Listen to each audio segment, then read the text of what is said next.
இப்பொழுது இன்றைக்கி நம்மளுடைய ஒரு போதகர் வந்திருக்கிறாங்க. அவங்கள அண்ணன்னு சொல்லலாம், போதகர்னு சொல்லலாம். அவர்களுக்கு முன்னாடி ஒரு பாட்டு பாடணும்னு இவர் ஆசைப்பட்டிருக்கிறாரு. அதனால் அவரு ஒரு பாட்டு பாடுவார்.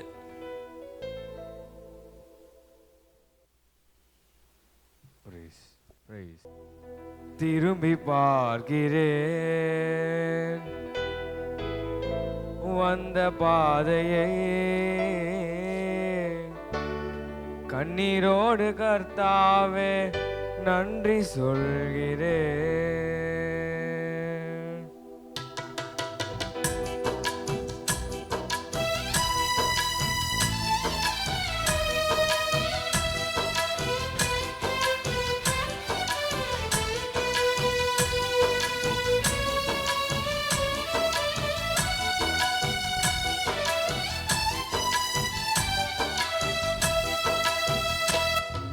திரும்பி பார்க்கிறேன் வந்த பாதையை, கண்ணீரோடு கர்த்தாவே நன்றி சொல்கிறேன். திரும்பி பார்க்கிறேன் வந்த பாதையை, கண்ணீரோடு கர்த்தாவே நன்றி சொல்கிறேன். நடத்தி நீரனை அமர்ந்த தண்ணீர் அண்டையில், தூக்கி நீரனை உந்தன் பிள்ளையாக்கினீர். திரும்பி தர ஒன்றுமில்லையே, திரும்பி பார்க்கிறேன் வந்த பாதையை, கண்ணீரோடு கர்த்தாவே நன்றி சொல்கிறேன்.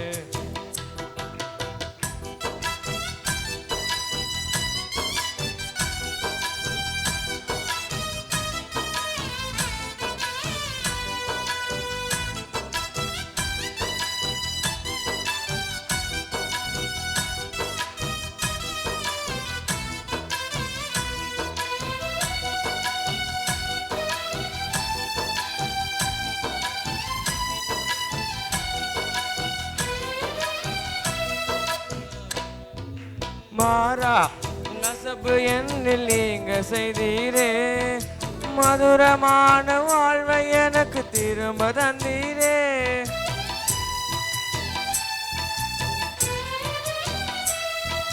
மாறாவின் கசபை என்னில் நீங்க செய்தீரே, மதுரமான வாழ்வை எனக்கு திரும்ப தந்தீரே. மகிழ்ச்சியினால் எந்த உள்ளம் நிரம்ப செய்தீரே, மகிழ்ச்சியினால் எந்த உள்ளம் நிரம்ப செய்தீரே. மகிமைப்படுத்துவேன் மகிமைப்படுத்துவேன், ஜீவனுள்ள காலமெல்லாம் உம்மை வாழ்த்துவேன்.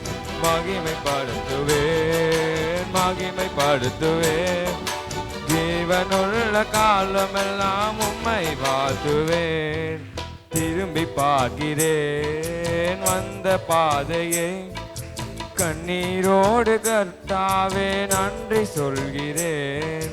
திரும்பி பார்க்கிறேன்.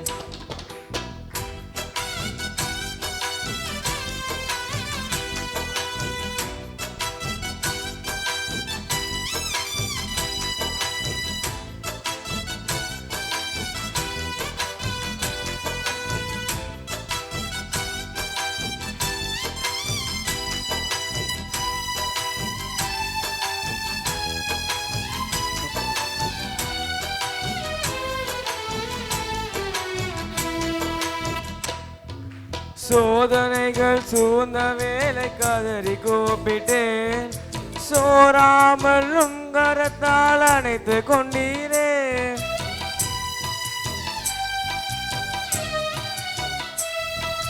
சோதனைகள் சூழ்ந்த வேலை கதறி கூப்பிட்டேன், சோராமல் உங்கரத்தால் அணைத்து கொண்டீரே. எண்ணி முடியா நன்மைகளை எனக்கு செய்தீரே, எண்ணி முடியா நன்மைகளை எனக்கு செய்தீரே. நன்றி சொல்லுவே நன்றி சொல்லுவே, ஜீவனுள்ள காலமெல்லாம் உம்மை வாழ்த்துவே. நன்றி சொல்லுவே நன்றி சொல்லுவே, ஜீவனுள்ள காலமெல்லாம் உம்மை வாழ்த்துவேன். திரும்பி பார்க்கிறேன் வந்த பாதையை கண்ணீரோடு கர்த்தாவே நன்றி சொல்கிறேன். திரும்பி பார்க்கிறேன் வந்த பாதையை கண்ணீரோடு கர்த்தாவே நன்றி சொல்கிறேன்.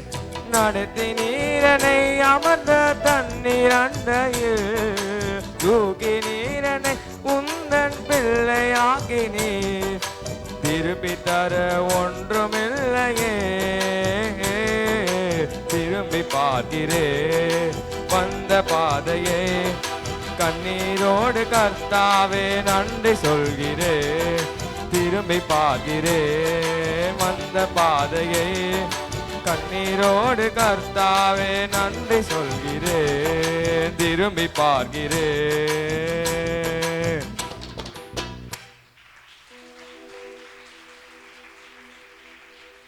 திரும்பி பார்க்கிறேன் வந்த பாதையைன்னு சொல்லும் போது நான் கூட ஒரு பாட்டு பாடலாம்னு நினைக்கிறேன். ஐயா பிரசங்கத்துக்காக கூப்பிட்டேன் உட்கார வச்சுட்டீங்களேன்னு நினைக்கக்கூடாது. அதற்கு முன்பதாக நம்முடைய செலுத்தின காணிக்கைக்காகவும் கொடுக்க போகிற செய்திக்காகவும் பிரதர் ராபின் அண்ணன் ஜெபித்தார்கள் என்றால் நல்லா இருக்கும்.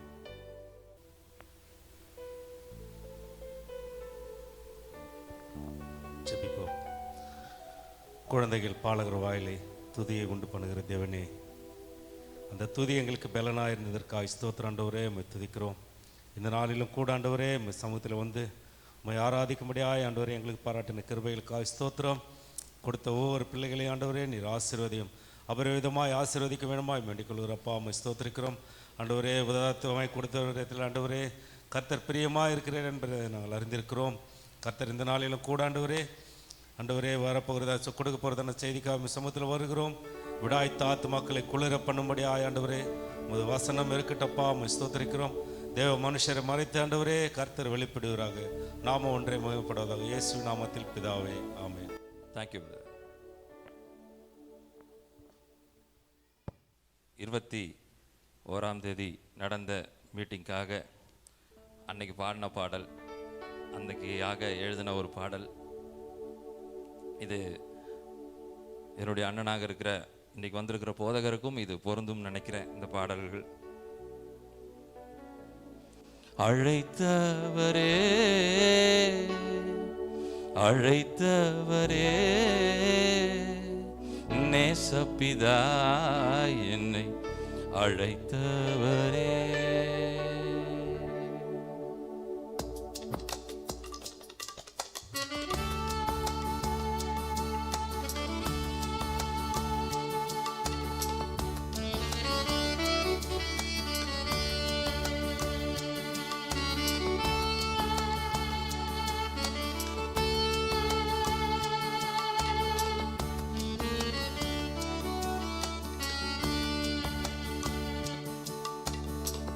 அழைத்தவரே அழைத்தவரே நேசப்பிதா என்னை அழைத்தவரே அழைத்தவரே அழைத்தவரே நேசப்பிதா என்னை அழைத்தவரே.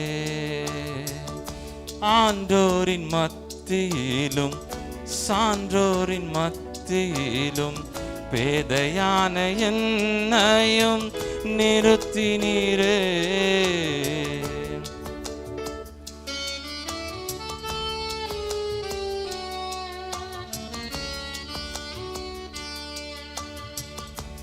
ஆண்டோரின் மத்தியிலும் சான்றோரின் மத்தியிலும் பேதையான என்னையும் நிறுத்தினீரே.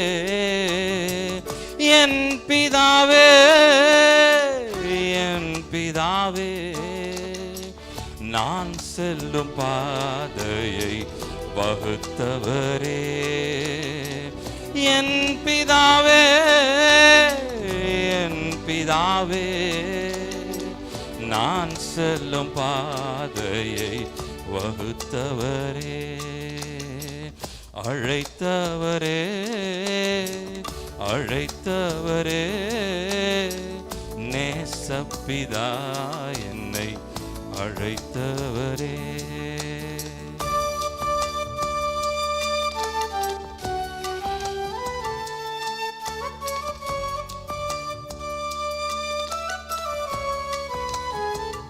எங்களுடைய மூதாதையரின் ஆசீர்வாதத்துடன் அவர்கள் கொடுத்த இந்த மாம்சம், என் ஆண்டவராகிய இயேசு கிறிஸ்து கொடுத்த சுவாசம் கொண்டு என் ஆண்டவராகிய இயேசு கிறிஸ்து எங்களை பயன்படுத்தி கொண்டிருக்கிறார்.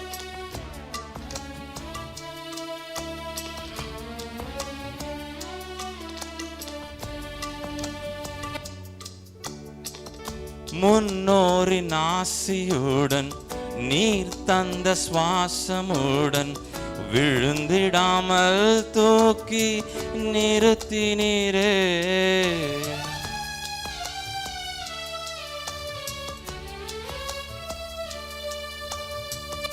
முன்னோரின் ஆசியுடன் நீர் தந்த சுவாசமுடன் விழுந்திடாமல் தூக்கி நிறுத்தினீரே. என் பிதாவே, என் பிதாவே, சாட்சியாய் வாழ வைத்தவரே. என் பிதாவே, என் பிதாவே, சாட்சியாய் வாழ வைத்தவரே. அழைத்தவரே, அழைத்தவரே, நேசப்பிதா என்னை அழைத்தவரே.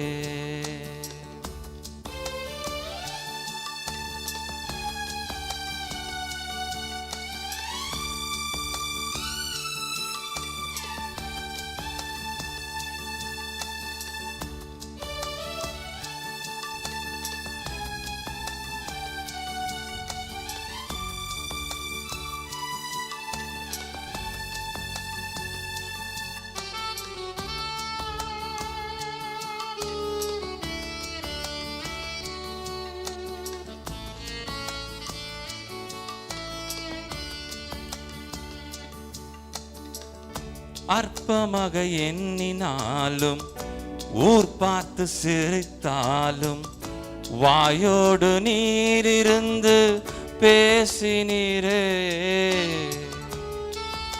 எங்களை பார்த்து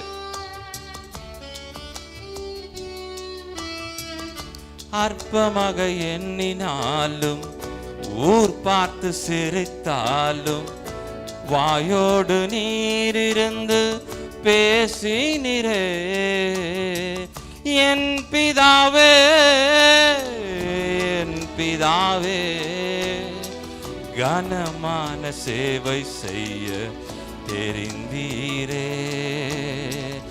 என் பிதாவே,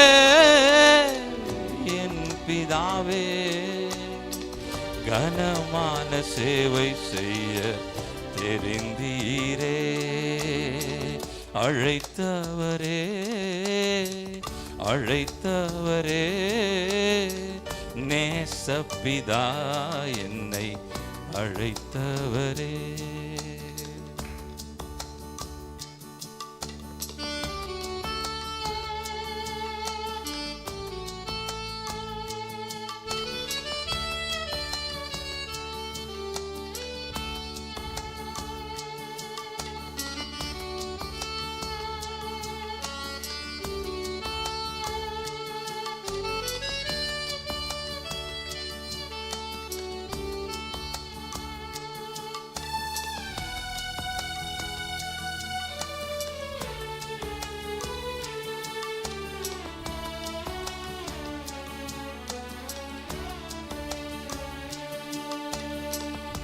நீர் வைத்த திட்டங்களும் நீர் சொன்ன வாக்குகளும் நிறைவேறும் வரைக்கும் நடத்துவீரே.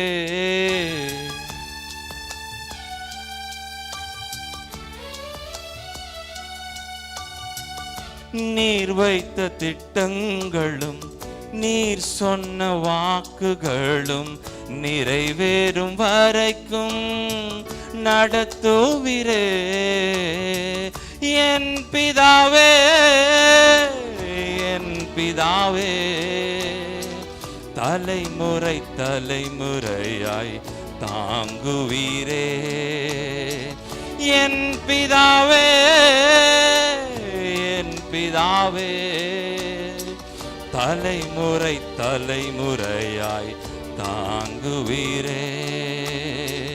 அழைத்தவரே அழைத்தவரே, நேசப்பிதா என்னை அழைத்தவரே. அழைத்தவரே அழைத்தவரே, நேசப்பிதா என்னை அழைத்தவரே.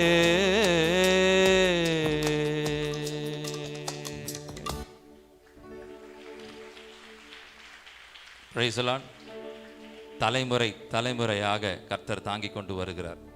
நான் மட்டும் இல்லை, இங்கே இருக்கிற அனைத்து நிறைய விசுவாசிகளை கூட 4 தலைமுறை விசுவாசி, நம்மளோட தலைமை போதுக்கு சொல்லுவாங்க இல்லையா, 4 தலைமுறையாக நடத்தி கொண்டிருக்கிற வர விசுவாசிகள் கூட இன்றைக்கி நம்ம சபையில் இருக்கிறாங்க. Price the Lord.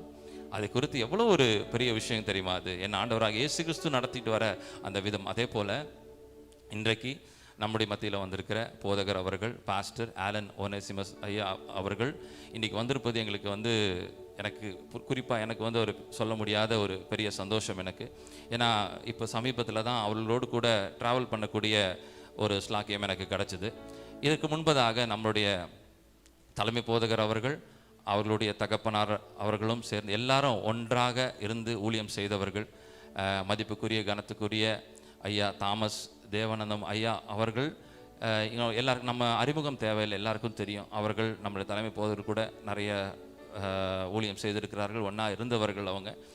அவர்கள் இறுதி காலகட்டத்தில் அவர்கள் எல்லாரையும் பார்க்கணுன்னு சொல்லி நம்ம தலைமை போதகர் மிகுந்த ஆசைப்பட்டது நமக்கு எல்லாருக்கும் தெரியும். அதே போல் லாஸ்ட்டாக அப்படி சொல்லலாம், கடைசியாக அவர்களுடைய சபையில், வெளியிலன்னா நம்ம சபையில் அதுக்கப்புறம் போனாங்க, வெளியில் போனது கடைசியாக அவர்களுடைய சபைக்கு போய் பிரசங்கித்துட்டு சந்தோஷமாக அவர்களை கட்டி தழுவி சந்தோஷமாக அவர்கள் திரும்பி வந்தாங்க.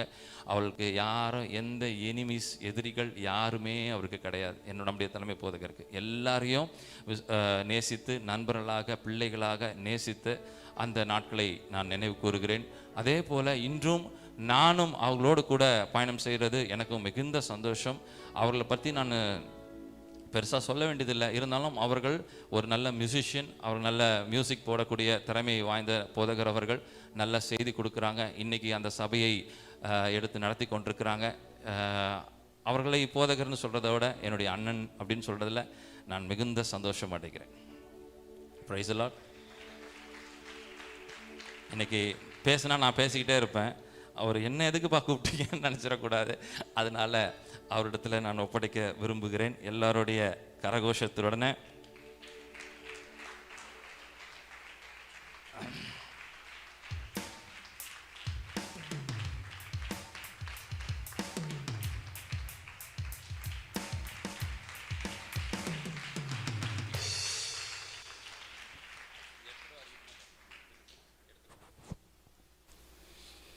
தேவன் நாமம் மகிமைப்படுவதாக. இந்த பரிசுத்த ஸ்தலத்தில் நிற்பது நான் பெரிய பாக்கியமாக கருதுகிறேன். எத்தனையோ முறை பாஸ்டர்கிட்ட நான் வரமாட்டேன்னு சொன்னேன், ஏன்னா இது பெரிய பெரிய பரிசுத்தவான்கள் நின்ற இடம், அந்த லெவலுக்கு நமக்கு இது தகுதி இல்லை, என்னை விட்டுருங்க அப்படின்னு சொன்னேன். அவர் சொன்னார், நீங்கள் இங்கே வந்தால் தான் நான் அங்கே வருவேன். ஒரு டீலில் தான் நான் வந்திருக்கிறேன் இன்றைக்கி. ஸோ என் டீலை நான் முடிச்சிட்டேன். பாஸ்டர் அவர்கள் உங்களுடைய ஒத்துழைப்புடன் எங்கள் ஆலயத்துக்கு சீக்கிரம் வருவாருன்னு நான்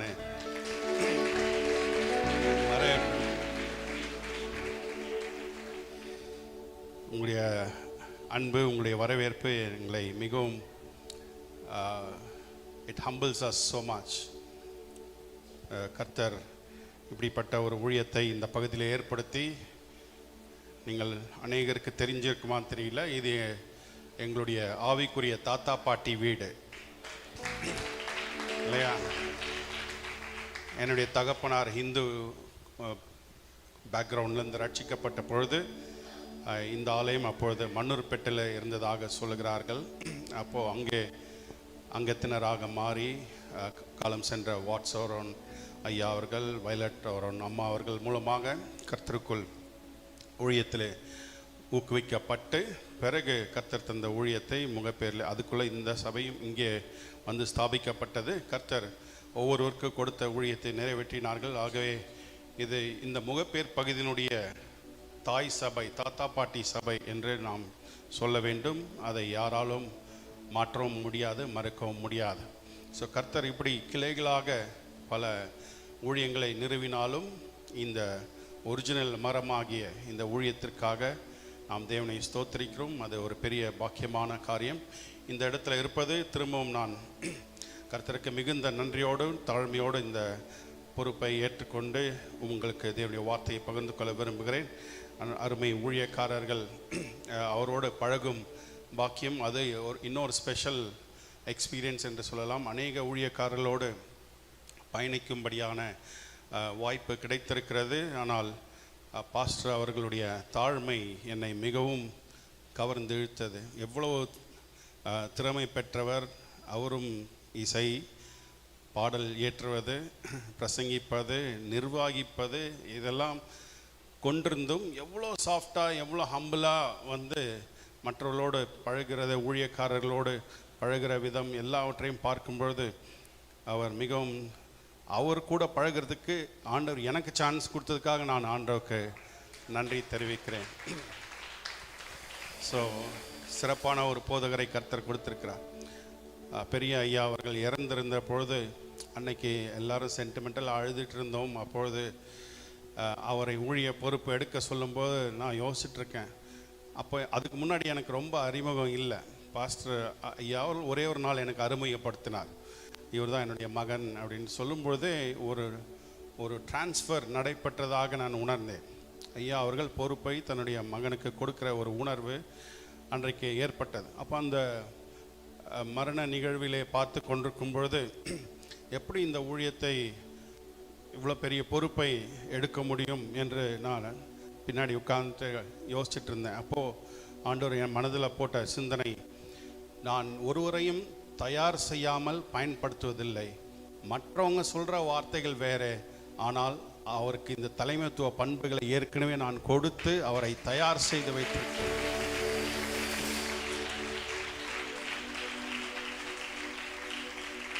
ஸோ அதுக்கு பிறகு இந்த கடந்த ஒரு வருஷத்துக்கு மேலாகிவிட்டது.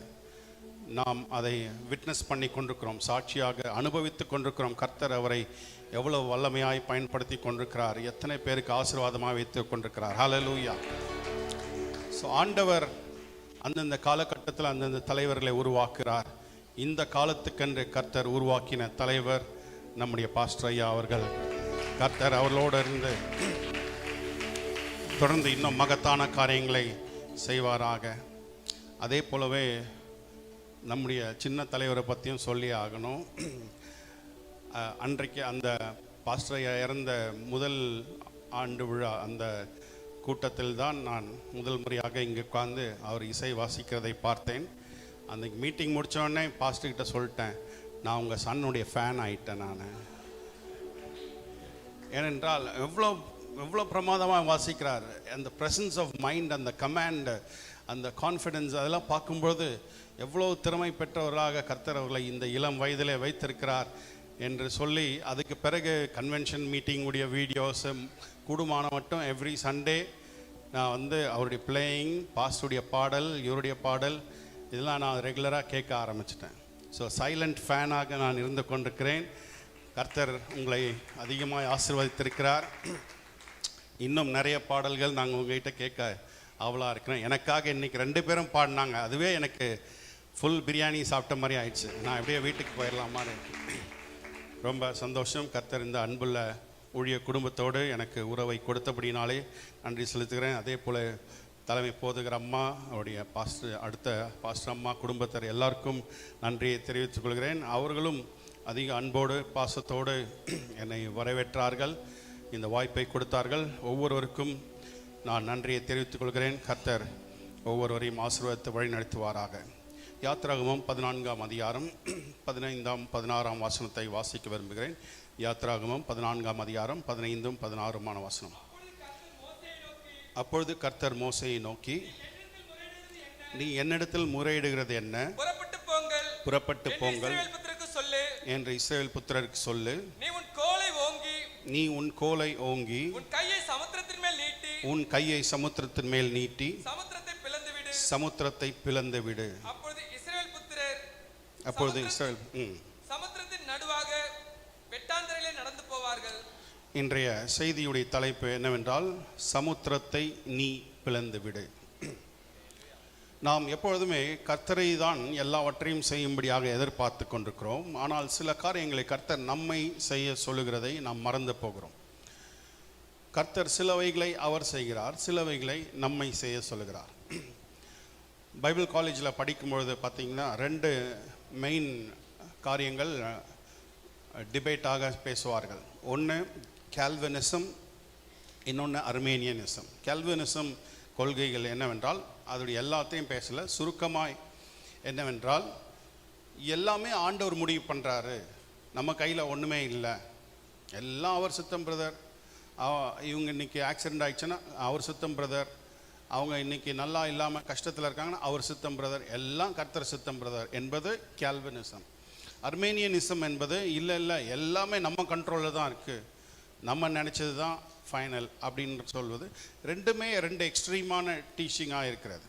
ஆனால் வேதத்தின் படி பார்க்க போனால் 2த்துக்கும் நடுவில் ஒரு பேலன்ஸ் இருக்கிறது. நாமும் தேவனும் சேர்ந்து செயல்படுவதுதான் கிறிஸ்தவ வாழ்க்கை. ஸோ சிலவைகளை நாம் செய்ய வேண்டும், சிலவைகளை ஆண்டவர் செய்கிறார். நம்ம ஈஸியாக புரிஞ்சுக்கணுன்னா ஸ்டேட் கவர்மெண்ட் சென்ட்ரல் கவர்மெண்ட் மாதிரி. ஸ்டேட் கவர்மெண்ட் சில பொறுப்புகள் வைத்திருக்கிறது, கண்ட்ரோல் வைத்திருக்கிறது. சென்ட்ரல் கவர்மெண்ட் சில பொறுப்புகளை சில கண்ட்ரோல்களை வைத்திருக்கிறது. இப்போது ஃபார் எக்ஸாம்பிள் ஆர்மியை கண்ட்ரோல் பண்ணோன்னா இங்கே சிஎம் எது சொன்னாலும் நடக்காது, அங்கே சென்ட்ரல் கவர்மெண்ட் சொன்னால்தான். அதே மாதிரி கரன்சி பிரிண்ட் பண்ணோன்னா ஸ்டேட் கவர்மெண்ட் பண்ண முடியாது, சென்ட்ரல் கவர்மெண்ட். அது சில துறைகளை சென்ட்ரல் கவர்மெண்ட் வைத்திருக்கிறது. சில டிபார்ட்மெண்ட்ஸு ஸ்டேட் கவர்மெண்ட் வைத்திருக்கிறது. அது சென்ட்ரல் கவர்மெண்ட் பண்ணலையே அப்படி சொல்லிட்டு இருந்தால் நடக்காது. சிலவைகளை இந்த ஸ்டேட் கவர்மெண்ட் தான் முடிவெடுக்க வேண்டும். அதே போலவே தான் கிறிஸ்துவுக்குள் நாம் பல ஸ்லாக்கியங்களை பெற்றிருக்கிறோம். அதில் நிறைய காரியங்கள் நமக்கு பொறுப்பாக கொடுக்கப்பட்டிருக்கிறது. நம்ம நினச்சிருக்கோம் அவரே எல்லாத்தையும் செய்வார், எங்கே இன்னும் ஆண்டவர் செய்யலையே, ஏன் இத்தனை வருஷமாக இருந்தோம் இன்னும் ஆண்டவர் செய்யலையே என்று கேள்வி கேட்டுக்கொண்டிருக்கிறோம். அவர் என்ன சொல்கிறார், நீ சமுத்திரத்தை பிளந்து விடு. சமுத்திரத்தை பிளக்கிற வேலையெல்லாம் ஆண்டவருடைய வேலைன்னு நம்ம நினைக்கிறோம். ஆண்டவரை நாம் விசுவாசிக்கிறோம் சர்வ வல்லவராக. உம்மால் செய்யக்கூடாத அதிசயமான காரியம் ஒன்றுமில்லைன்னு இங்கே இருக்கிற எல்லாரும் விசுவாசிக்கிறோம். ஆனால் அதே ஆண்டவர் சொல்லியிருக்கிறார், என்னை விசுவாசிக்கிறவனால் எல்லாம் கூடும் என்று சொல்லியிருக்கிறார். இதை எத்தனை பேர் நம்ம விசுவாசிக்கிறோம் பிரச்சனை நேரத்தில் என்று கேள்வி கேட்டால் நமக்கு தயக்கம் வருகிறது. ஐயா அவர்கள் விசுவாசத்தை குறித்து அருமையான வார்த்தைகளை ஆரம்பத்தில் பகிர்ந்து கொண்டார்கள். ஸோ விசுவாசத்தினாலே நாம் இதைகளை செய்ய வேண்டும் என்று ஆண்டவர் சொல்லியிருந்தால் நம்ம என்ன சொல்கிறோம், ஆண்டவரே தான் அதையும் செய்யணும் என்று நாம் நினைத்து அதுக்கு பிறகு எங்கே இந்த ஆண்டவர் செய்யவே இல்லைன்னு ஆண்டவர் மேலே கோபப்பட்டு ஆண்டவர் மேலே கோபப்பட்டது போதாதுன்னு நீங்கள் எனக்கு செய்யலை, நான் அடுத்த வாரம் சர்ச்சுக்கு வர மாட்டேன், இப்படி ஆண்டவர் மேலே சின்ன பசங்க கோச்சிக்கிற மாதிரி கோச்சிக்கிற கிறிஸ்தவர்களும் இருக்கிறார்கள். ஏனென்றால் அவர்களுக்கு புரியவில்லை தங்களுடைய பொறுப்பு என்று ஒன்று இருக்கிறது. இங்கே சமுத்திரத்தை பிளப்பது என்பது சின்ன விஷயம் இல்லை, பெரிய விஷயம். ஆனால் ஆண்டவர் என்ன சொல்கிறார், மோசே நீ தான் அதை செய்ய வேண்டும். ஆண்டவரே இது பெரிய விஷயம். இப்போ இது சில நேரத்தில் பார்த்திங்கன்னா வீட்டில் அம்மாவோ மனைவியோ எனக்கு ரொம்ப நான் டயர்டாக இருக்கேன், நீங்களே தோசை செஞ்சு சாப்பிட்டுக்கோங்க அப்படின்னு சொன்னால் என்ன பண்ணுவீங்க? ஏதோ ஒரு ரவுண்டாக கரெக்டாக வரலைன்னா கூட ஏதோ ஒரு டிஃப்ரெண்ட் ஷேப்லையாவது ஒரு தோசை ஏதோ ரெடி பண்ணிடலாம். அது மாதிரி ஆண்டவர் என்ன பண்ணுறாரு, நீயே தோசை செஞ்சு சாப்பிட்ருப்பா, நீயே இந்த சமுத்திரத்தை பிளந்திருப்பான்னு சாதாரணமாக சொல்லிட்டு போகிறாரு. என்ன விளையாட்டு விஷயமா இது? ஆண்டவர் சொல்கிறாரு, நான் உன்னை முன்னாடி நின்று செய்ய சொல்கிறேனே தவிர உனக்கு ஃபுல் சப்போர்ட் நான் தான் பண்ண போகிறேன். ஏன் இதை இப்படி செய்ய சொல்கிறார் என்றால், அப்போ தான் இந்த சமுத்திரத்தை மோசே பிளந்தான்னு வரலாறு எழுதப்படும். கர்த்தர் உங்கள் பெயரை பெருமைப்படுத்த விரும்புகிறார், அதனால தான் உங்களை முன் நிறுத்துறாரு. நீங்கள் ஃப்ரண்டில் போய் அடி வாங்கிட்டு அவமானப்பட்டுட்டு ஒன்றும் இல்லாமல் திரும்பி வரணுன்றதுக்காக கர்த்தர் உங்களை முன்னே நிறுத்தவில்லை. நீங்கள் போனீங்கன்னா நிச்சயம் ஜெயிக்க போகிறீங்க. ஏன்னா நான் பின்னாடி நான் தான் இருக்கிறேன். ஸோ அதுக்காக தான் ஆண்டவர் நம்மளை முன்ன தள்ளி நீங்கள் செய்யப்பா சொல்கிறார். நம்ம என்ன நினைக்கிறோம், இந்த ஆண்டவர் எனக்காக எதுவுமே பண்ணலையே. நமக்கு கெப்பாசிட்டியில் இல்லாததை நம்மை அவர் செய்ய சொல்ல மாட்டார். நம்முடைய டிபார்ட்மெண்ட் நம்ம ஹேண்டில் பண்ண முடியும் என்பதை மட்டும்தான் கர்த்தர் நம்மகிட்ட கொடுக்கிறார் என்பதை நாம் புரிந்து செயல்பட வேண்டும். இந்த சமுத்திரத்தை நம்மால் பிளக்க முடியாது. ஆனால் என்னை பலப்படுத்துகிற கிறிஸ்துவினாலே எல்லாவற்றையும் செய்ய எனக்கு பலன் உண்டு.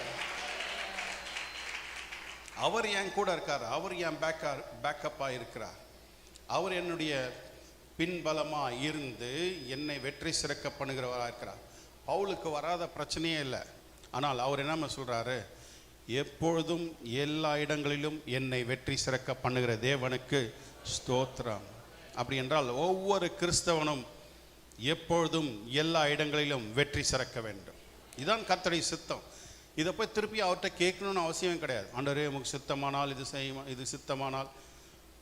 புதிய ஏற்பாட்டில் நடந்த கதைகள் கூட சிலவைகள் பழைய ஏற்பாட்டு அனுபவத்தை சார்ந்ததாக இருக்கிறது. ஃபார் எக்ஸாம்பிள், ஒரு குஷ்டரோகி வந்து ஜீசஸ்கிட்ட கேட்குறான், ஆண்டவரே உமக்கு சித்தமானால் என்னை சுத்தமாக்கும். நம்மளும் அதே ஜபத்தை அப்படியே காப்பி பண்ணுறோம். ஆண்டவரே உமக்கு சித்தமானால் எனக்கு சுகத்தை தாங்க, இல்லாட்டி எடுத்துக்கோங்க ஆண்டவரே. அவர் எடுத்துக்க வந்த தெய்வம் அல்ல, அவர் ஜீவன் தரவும் அந்த ஜீவன் பரிபூர்ணப்படவும் வந்த தெய்வம். அப்போ இது ஸ்டேட் கவர்மெண்ட் பண்ண வேண்டிய வேலை. சென்ட்ரல் கவர்மெண்ட்டை போய் கேட்காதீங்க. உமக்கு சித்தமானால் உமக்கு சித்தமானால். சித்தம் தான் எழுதி வச்சுட்டார்ல. ஒரு ஆகிலும் கெட்டு போவது அவருக்கு சித்தமே இல்லை. எகிப்தியரின் மேல் வர பண்ணின வாதைகள் ஒன்றையும் உங்கள் மேல் வர பண்ண மாட்டேன், நானே உங்கள் பரிகாரியாகிய கர்த்தர்ன்னு சொல்லியிருக்கிறார். அப்போ சொல்லிட்ட பிறகு திருப்பி உமக்கு சித்தமானால் அப்படின்ற கேள்விக்கு நாம் போகவே கூடாது. உமக்கு சித்தம் என்பது எனக்கு தெரியும், ஆகவே எனக்கு சுகம் உண்டாவதாக. சுகத்தில் எங்கே நான் மிஸ் பண்ணுறேன்ற அதை மட்டும் செக் பண்ணணும். எங்கே என்னுடைய பொறுப்பை நான் நிறைவேற்றாமல் போனேன் என்று. இன்னும் சிறப்பாக சொல்லப்போனால் 12 வருட பெரும்பாடுள்ள ஸ்திரீ ஜீசஸ்கிட்ட வந்து கேட்கவே இல்லை.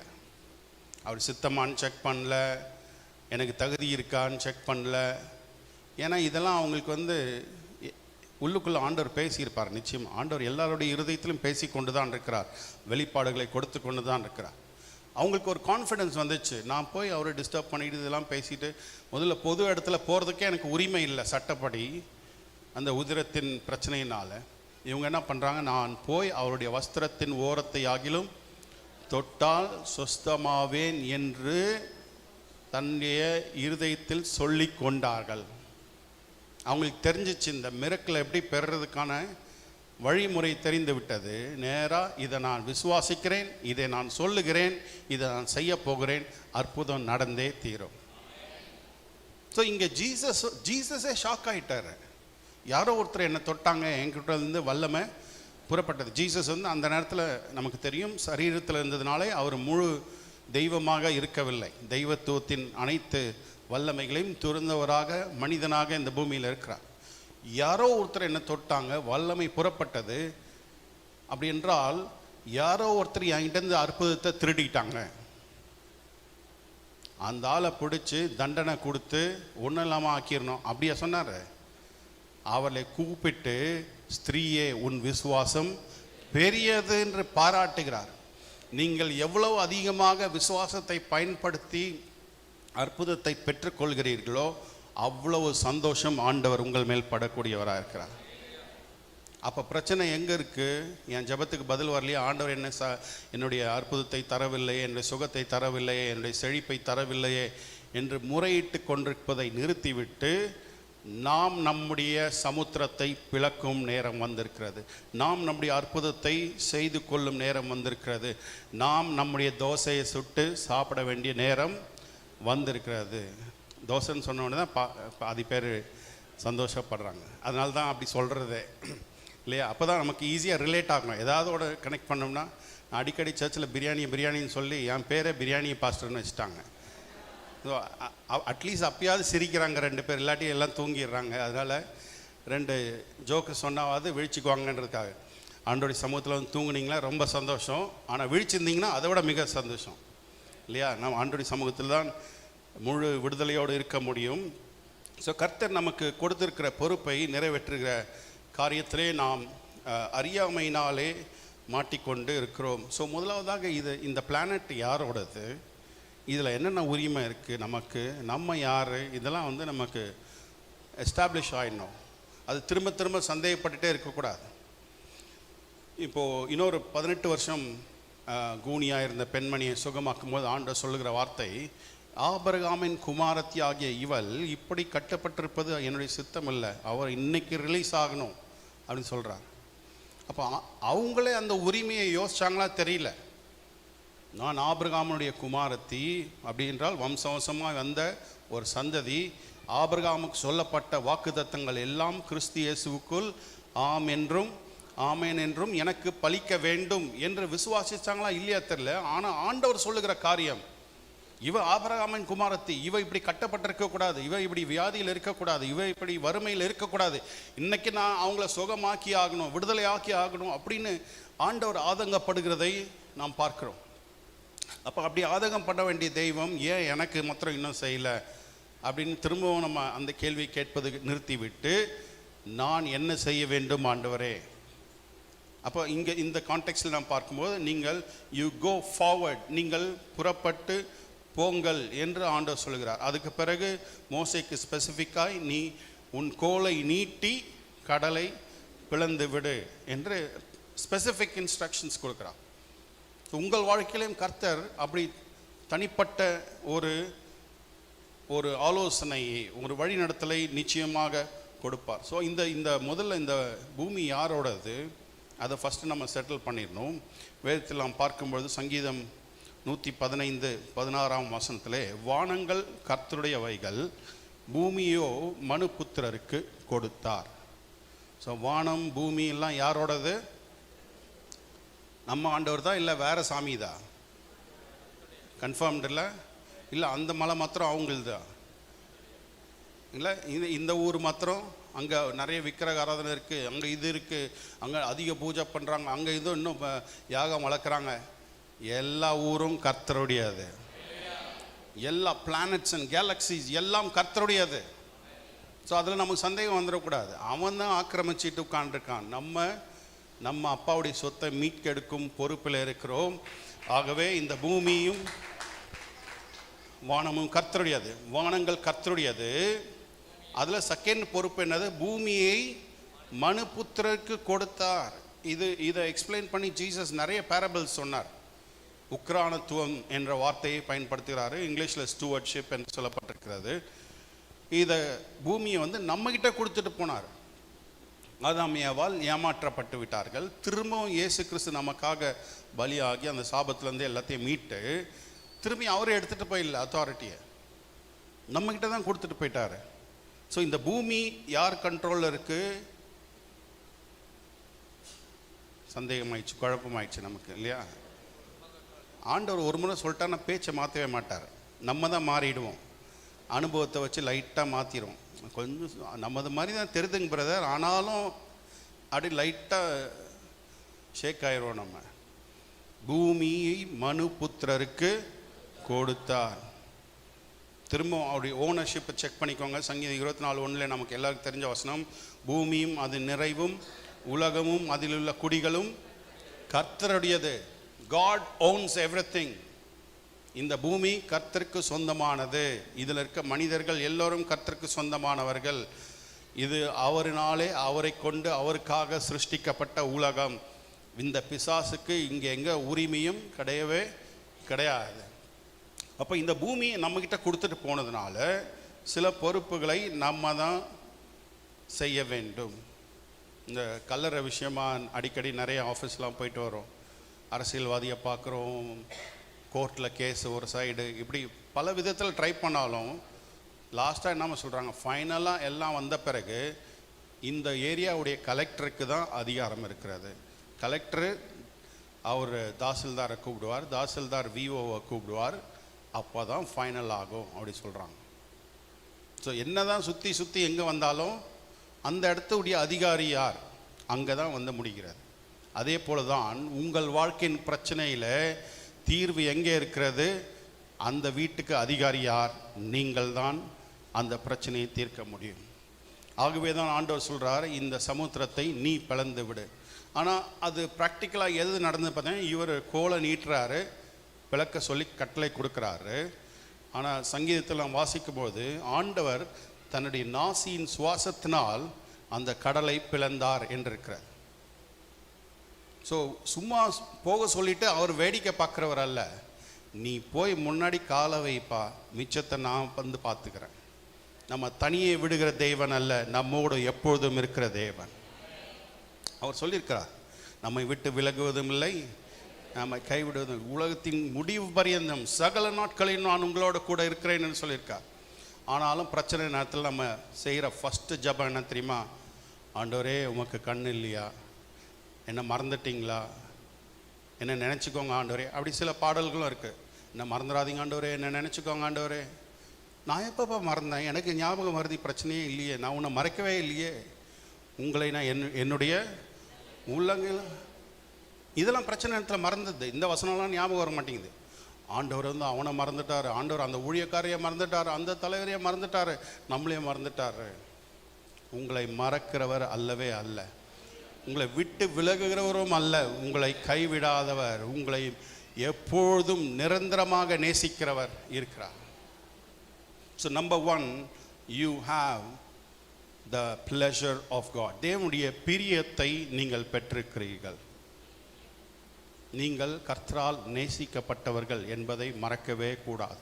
இந்த உலகத்தில் எல்லோரும் உங்களை வெறுத்து விட்டாலும் தேவன் உங்களை வெறுக்க போகிறதே இல்லை, உங்களை மறக்க போகிறதே இல்லை, உங்களை கைவிட போகிறதே இல்லை. ஏன்னா உங்களை நம்பி அந்த முடிவை அவர் எடுக்கலை. நம்முடைய சார்பாக கிறிஸ்து தன்னுடைய இரத்தத்தை சிந்தி பிதாவோடு செய்த ஒப்பந்தம், உடன்படிக்கையினாலே இது ஏற்பட்டிருக்கபடினால பிதாவுக்கும் பிதா குமாரனை கைவிட சான்ஸ் இருக்குன்னா உங்களை மறக்கிறதுக்கு சான்ஸ் இருக்கு. பிதா குமாரனை ஒருபோதும் கைவிட முடியாது என்பது உண்மையானால் பிதா உங்களையும் மறக்கிறதுக்கு சான்ஸே இல்லவே இல்லை. ஆகவே தான் பவுல் கான்ஃபிடெண்ட்டாக சொல்கிறாரு, கிறிஸ்துவின் அன்பை விட்டு என்னை பிரிப்பவன் யார்? யாருமே என்னை பிரிக்க முடியாது. யார் எவ்வளோ பெரிய சக்தி வந்தாலும், எவ்வளோ பெரிய மந்திரம் செஞ்சாலும், என்ன ஒரு வல்லமை விரோதமாய் வந்தாலும் என்னை பிரிக்க முடியாது. தேவ தூதர்களே ஆனாலும் கிறிஸ்துவின் அன்பை விட்டு என்னை பிரிக்க மாட்டாது என்பதை நாம் நிச்சயித்திருக்கிறோம். This is the confidence that we have. இதில் சந்தேகமே இல்லை. ஸோ நீங்கள் தகுதி நீக்கம் செய்து கொள்ளுகிறபடியாக ஐயா அவர்கள் பிரசங்கத்தில் சொன்னாங்க. பிசாசு அங்கே தான் அட்டாக் பண்ணுவான். த ஐடென்டிட்டி டெஸ்ட். உங்களை நீங்கள் தகுதி இல்லாதவர்கள் அடிக்கடி சொல்லிகிட்டே வருவான். உனக்கு என்ன பெரிய தகுதி இருக்குது, அதனால் இன்றைக்கி நீங்கள் ஜாம் பண்ணிங்கன்னா ஒர்க் ஆகாது, இன்னொரு 1 வாரம் எக்ஸ்ட்ரா உபவாசம் இருந்து ஜாம் பண்ணிட்டுவாங்க, அப்போ தான் கர்த்தர் உங்களை ஏற்றுக்கொள்வார். அப்போ இன்றைக்கி நிலைமை என்ன? பிரச்சனை அவசரமாக இன்றைக்கி ஜபத்துக்கு பதில் வேணும், ஆனால் பிசாசு என்ன பண்ணுறான்? உங்களுக்கு இன்றைக்கி தகுதி இல்லை, நீங்கள் இன்னும் சரியாக இல்லை. உடனே உங்கள் மனசு சொல்லும், ஆமாம் பாஸ்டர், நான் இன்றைக்கி கூட ஜோம் பண்ணாமல் தான் வந்துட்டேன். சின்ன வயசில் 1 மணி நேரம் ஜோம் பண்ணணும். எங்கள் குடும்பத்தில் இன்ஸ்ட்ரக்ஷன் 10 அதிகாரம் வாசிக்கணும். ஃபஸ்ட்டு 5 அதிகாரத்தில் ஆரம்பித்தாங்க அப்பா அம்மா, அப்புறம் 10 அதிகாரம் டெய்லி வாசிக்கணும். ஃபஸ்ட்டு அரை மணி நேரம் ஜபம் ஆரம்பித்தாங்க, அப்புறம் 1 மணி நேரமாக ஆக்கிட்டாங்க. டெய்லி இதெல்லாம் பண்ணிட்டு வரணும், காலையில் சாயந்தரம் இதெல்லாம். சண்டே தானே சொல்லிட்டு ஜாலியாக வந்துடுவோம். சண்டே சர்ச்சுக்கு தானே போகிறோம், அப்புறம் போயிட்டு வந்து பண்ணிக்கலாம். வந்தோடனே ஒரு வயசான பாஸ்டர் ஒருத்தர் தாசன்னு வருவார். அவர் வந்த உடனே ஃபஸ்ட்டு கேள்வி, இன்றைக்கி பைபிள் படிச்சிங்களா அப்படின்வார். ஆஹா, ஃபெயில் ஆகிட்டோமே, இன்றைக்கி தான் பைபிள் லீவ் விட்டு வந்தோம், பாஸ்டர் கரெக்டாக கேட்டார். அப்போது தகுதியற்ற ஒரு உணர்வு வந்துடும். ஆண்டவர் இன்றைக்கி நம்ம மேலே ஃபுல்லாக கோபமாக இருப்பார். நம்ம ஸ்கூலில் அந்த நினைவு வந்துடுது. ஹோம் ஒர்க் பண்ணலைன்னா டீச்சர் அடிப்பாங்க. அதே மாதிரி இங்கே இன்றைக்கி நான் பைபிள் படிக்காமல் வந்துட்டேன், ஆண்டவர் என் மேலே கோபமாக இருக்கார். ஆகவே இன்றைக்கி செய்கிற ஜபத்துக்கு பதில் வருமா இல்லையா தெரியல. ஆண்டோடைய மனசில் அவர் உங்கள் மேலே வச்ச அன்பு, உங்கள் செயல்பாடை வைத்து அவர் டிசைட் பண்ணியிருந்தார்னா பவுல் சொல்கிறார், நம்முடைய நீதி எல்லாம் அழுக்கான கந்தையும் குப்பையுமா இருக்க. அப்படின்னா அவர் பாவி இல்லை, அவர் பெஸ்ட் பரிசுத்தவான். அவர் பரிசேயனுக்கு பரிசன், யூதனுக்கு யூதன், ரோமருக்கு ரோமன். அவ்வளோ ஸ்ட்ராங்காக டிசிப்ளின்டாக உலக கணக்கில் பரிசுத்தவானாக இருந்த பவுல் சொல்லுகிறார், நம்முடைய நீதி எல்லாம் ஆண்டுடைய ஹோலினஸை கம்பேர் பண்ணும்போது ஒன்றுமே இல்லை. அப்போ அவர் ஸ்டாண்டர்டுக்கு நம்மளால் கீப் அப் பண்ண முடியாது. நம்முடைய ஸ்டாண்டர்டை வச்சு கர்த்தர் நம்மளை நேசிக்கவே இல்லை. வேதம் சொல்கிறது, நாம் பாவிகளாக இருக்கையிலே கிறிஸ்து நமக்காக மரித்து நம்மை அவருடைய பிள்ளைகளாக மாற்றியிருக்கிறபடினாலே திரும்பவும் உங்கள் நீதியை வச்சு இதெல்லாம் சம்பாதிக்க ட்ரை பண்ணுறதை நிறுத்திடுங்க. அவருடைய கிருபையினாலே விசுவாசத்தை கொண்டு ரட்சிக்கப்பட்டோம். அதே போலவே தொடர்ந்து ஒவ்வொரு நாளும் அவருடைய கிருபையினாலே அவருடைய விசுவாசத்தை கொண்டு நன்மைகளை, ஆசீர்வாதங்களை, சுகத்தை, விடுதலை பெற்றுக்கொண்டே அனுபவித்து கொண்டே இருக்க வேண்டும். பிசாசு என்ன பண்ண, டக்குன்னு உங்கள் ஐடென்டிட்டி எடுத்துன்னு வரான். நீங்கள் சரியில்லை, நீங்கள் சரியில்லை. நீங்கள் சொல்லணும், உண்மையிலே நான் பைபிள் படிக்கல தான், தப்பு பண்ணிட்டேன் தான். அது எனக்கும் எங்கள் அப்பாவுக்கும் நடுவில் விஷயம், நாங்கள் பேசி தீர்த்துக்கோம். நீ யாரா வந்து என்ன தகுதி இல்லைன்னு சொல்கிறதுக்கு?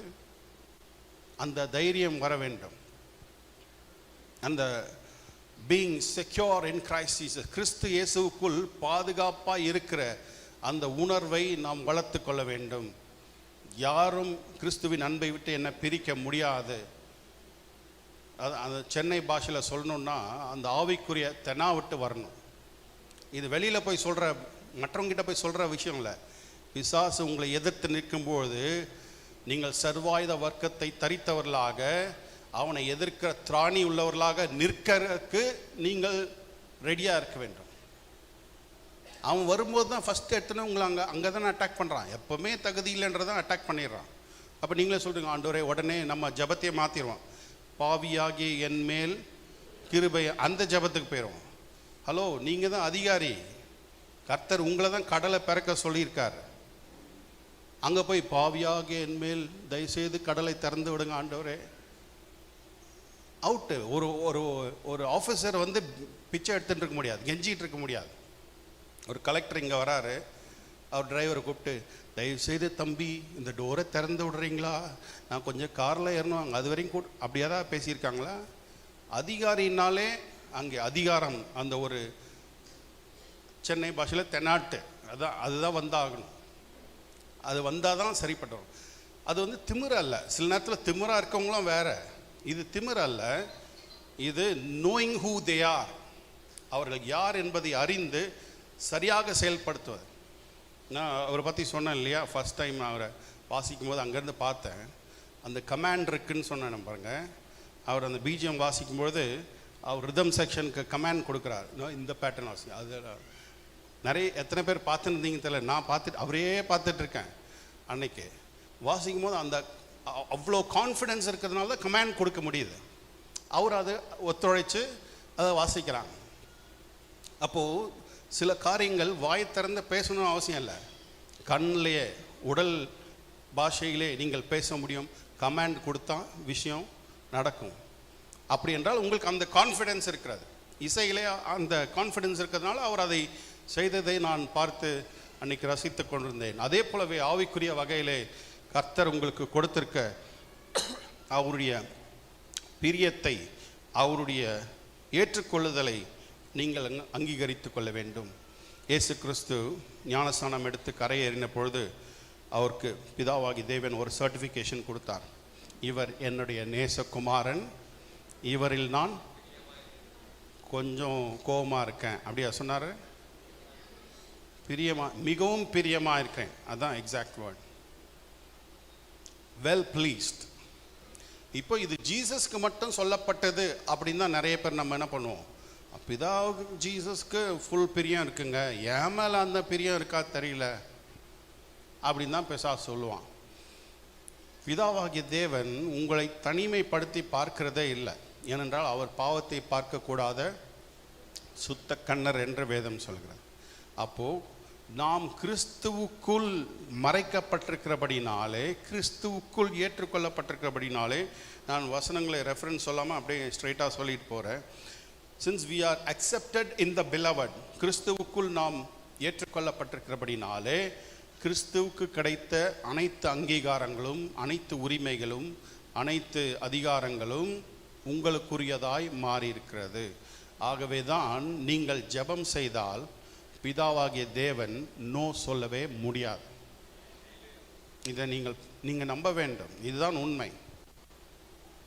அவருடைய சித்தத்தின்படி நீங்கள் எதை கேட்டாலும் அதை நீங்கள் பெற்றுக்கொள்வீர்கள் என்பதே அவரை குறித்ததான நம்முடைய கான்ஃபிடென்ஸாக இருக்கிறார். அவர் சித்தத்தின் அகெயின்ஸ்டாக கேட்டிங்கன்னா அது கேரண்டி கிடையாது. ஆண்டவரே என் உயிரை எடுத்துக்கோங்க அப்படின்னு ஜெபம் பண்ணிங்க வச்சுங்களேன், அந்த ஜெபத்துக்கெலாம் ஆண்டவர் பதில் தர மாட்டார். ஏன்? அவருடைய டிபார்ட்மெண்ட் கிடையாது. அவர் ஜீவன் தரவும் அந்த ஜீவன் பரிபூர்ணப்பட வந்த தெய்வம். அவர் உயிரை எடுக்கிற தெய்வம் இல்லை. ஆனால் நிறைய நேரத்தில் ஆண்டவர் கொடுத்தார், ஆண்டவர் எடுத்தார் என்ற யோபுடைய ஸ்டேட்மெண்ட்டை நம்ம எல்லாரும் சொல்லி பழகிட்டோம். ஏதாவது ஒரு எதிர்பாராத நிகழ்வு நடந்து விட்டால் கர்த்தர் கொடுத்தார், கர்த்தர் எடுத்தார், கர்த்தர் நாமத்துக்கு ஸ்தோத்திரம். கர்த்தரை துதிப்பதுக்கு ஒரு நல்ல ஆட்டிடியூட் ஓகே, ஆனால் அது it's not a right statement about God. தேவனை குறித்ததான சரியான ஒரு வார்த்தை அந்த வசனம் அல்ல. ஏனென்றால் 42ஆம் அதிகாரம் யோபில் நீங்கள் வீட்டில் போய் வாசிச்சு பாருங்கள். அவர் ஆண்டவர்கிட்ட மன்னிப்பு கேட்குறார். ஆண்டவரே, உங்களை பற்றி தெரியாத விஷயத்த இஷ்டத்துக்கு உளறி விட்டுட்டேன், ஆண்டவரே என்னை மன்னிச்சிருங்க, நான் சாம்பலில் உட்கார்ந்து மனம் திரும்புகிறேன், உங்களை பற்றி தப்பாக பேசிட்டேன் ஆண்டவரே அப்படின்னு சொல்கிறார். ஆனாலும் இன்றைக்கும் நிறைய சபைகளில் பேசுகிற வார்த்தை என்னது? கர்த்தர் கொடுத்தார், கர்த்தர் எடுத்தார், கர்த்தர் கொடுத்தார், கர்த்தர் எடுத்தார். கர்த்தர் எடுக்கிறவர் அல்ல, அவர் கொடுக்கிறவர், கொடுக்கிறவர், கொடுக்கிறவர், பரிபூர்ணப்படுத்துகிறார்.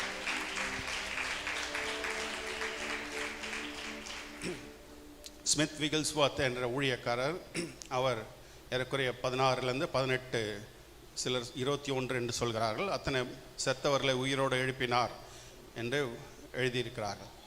அதில் ஒரு நிகழ்வில் அவர் எங்கேயோ ஊழியத்துக்கு போயிருந்தப்போ அவங்க மனைவியே இறந்துட்டாங்க. வீட்டில் பார்க்கும்போது மனைவி இறந்து கிடக்கிறாங்க. அவர் விசுவாசத்தில் அவ்வளோ தேறி வந்துட்ட மாதிரினாலே அவர் நேரம் வந்தோடனே அவங்க மனைவி இப்படி தூக்கி இப்படி நிமித்தி உட்கார வைக்கிற மாதிரி இப்படி பண்ணி ஃபஸ்ட்டு பிசாசை தான் செம திட்டினாராம். எவ்வளோ தைரியம் இருந்தால் நான் இல்லாத போது என் வீட்டுக்குள்ளே என் மனைவியை எடுத்துன்னு போவேன் நீ அப்படின்னு செம்ம திட்டு பிசாசை திட்டிட்டு இயேசு கிறிஸ்துவின் நாமத்தினாலே அவங்க மனைவி பேரை சொல்லி எழுந்து வா அப்படின்னு சொல்லிட்டு கையை எடுத்துட்டாராம். அடுத்த செகண்ட் அப்படியே உயிரோடு வந்துட்டாங்க. அவன் கேட்கும்போதே ஏதோ ஒரு நல்ல கதை சொல்கிறாரு அப்படின்ற மாதிரி தான் நமக்கு இருக்குது. நம்ம பேர் விசுவாசி, ஆனால் அவிசுவாசிக்கிறதில் நம்ம தான் நம்பர் 1 நிற்கிறோம். ஏன்னா நம்ம அனுபவத்தை தான் இன்றைக்கும் பேசிகிட்டு இருக்கோம். அந்த வீட்டில் நடக்கலைங்க, இந்த ஊழியக்காரரே அப்படி வியாதியில் மறிச்சாருங்க, அந்த என்றைக்காவது ஒரு வசனத்தை எடுத்து பேசியிருக்கோமா? கிடையவே கிடையாது. இந்த ஊர் வம்பை கலெக்ட் பண்ணுறதுக்கு நம்மளோட ஸ்பெஷலிஸ்ட்டு யாருமே இருக்கவே முடியாது. எல்லாத்தையும் கலெக்ட் பண்ணிட்டு அவங்க வீட்டில் எல்லார் வீட்டில் நடந்து நம்ம வீட்டில் இப்படி தாங்க நடக்கும். எல்லார் வீட்டில் கடலில் மூழ்கி இருந்தாலும் நீங்கள் கடலை பிளக்கும்படியாக அழைக்கப்பட்டு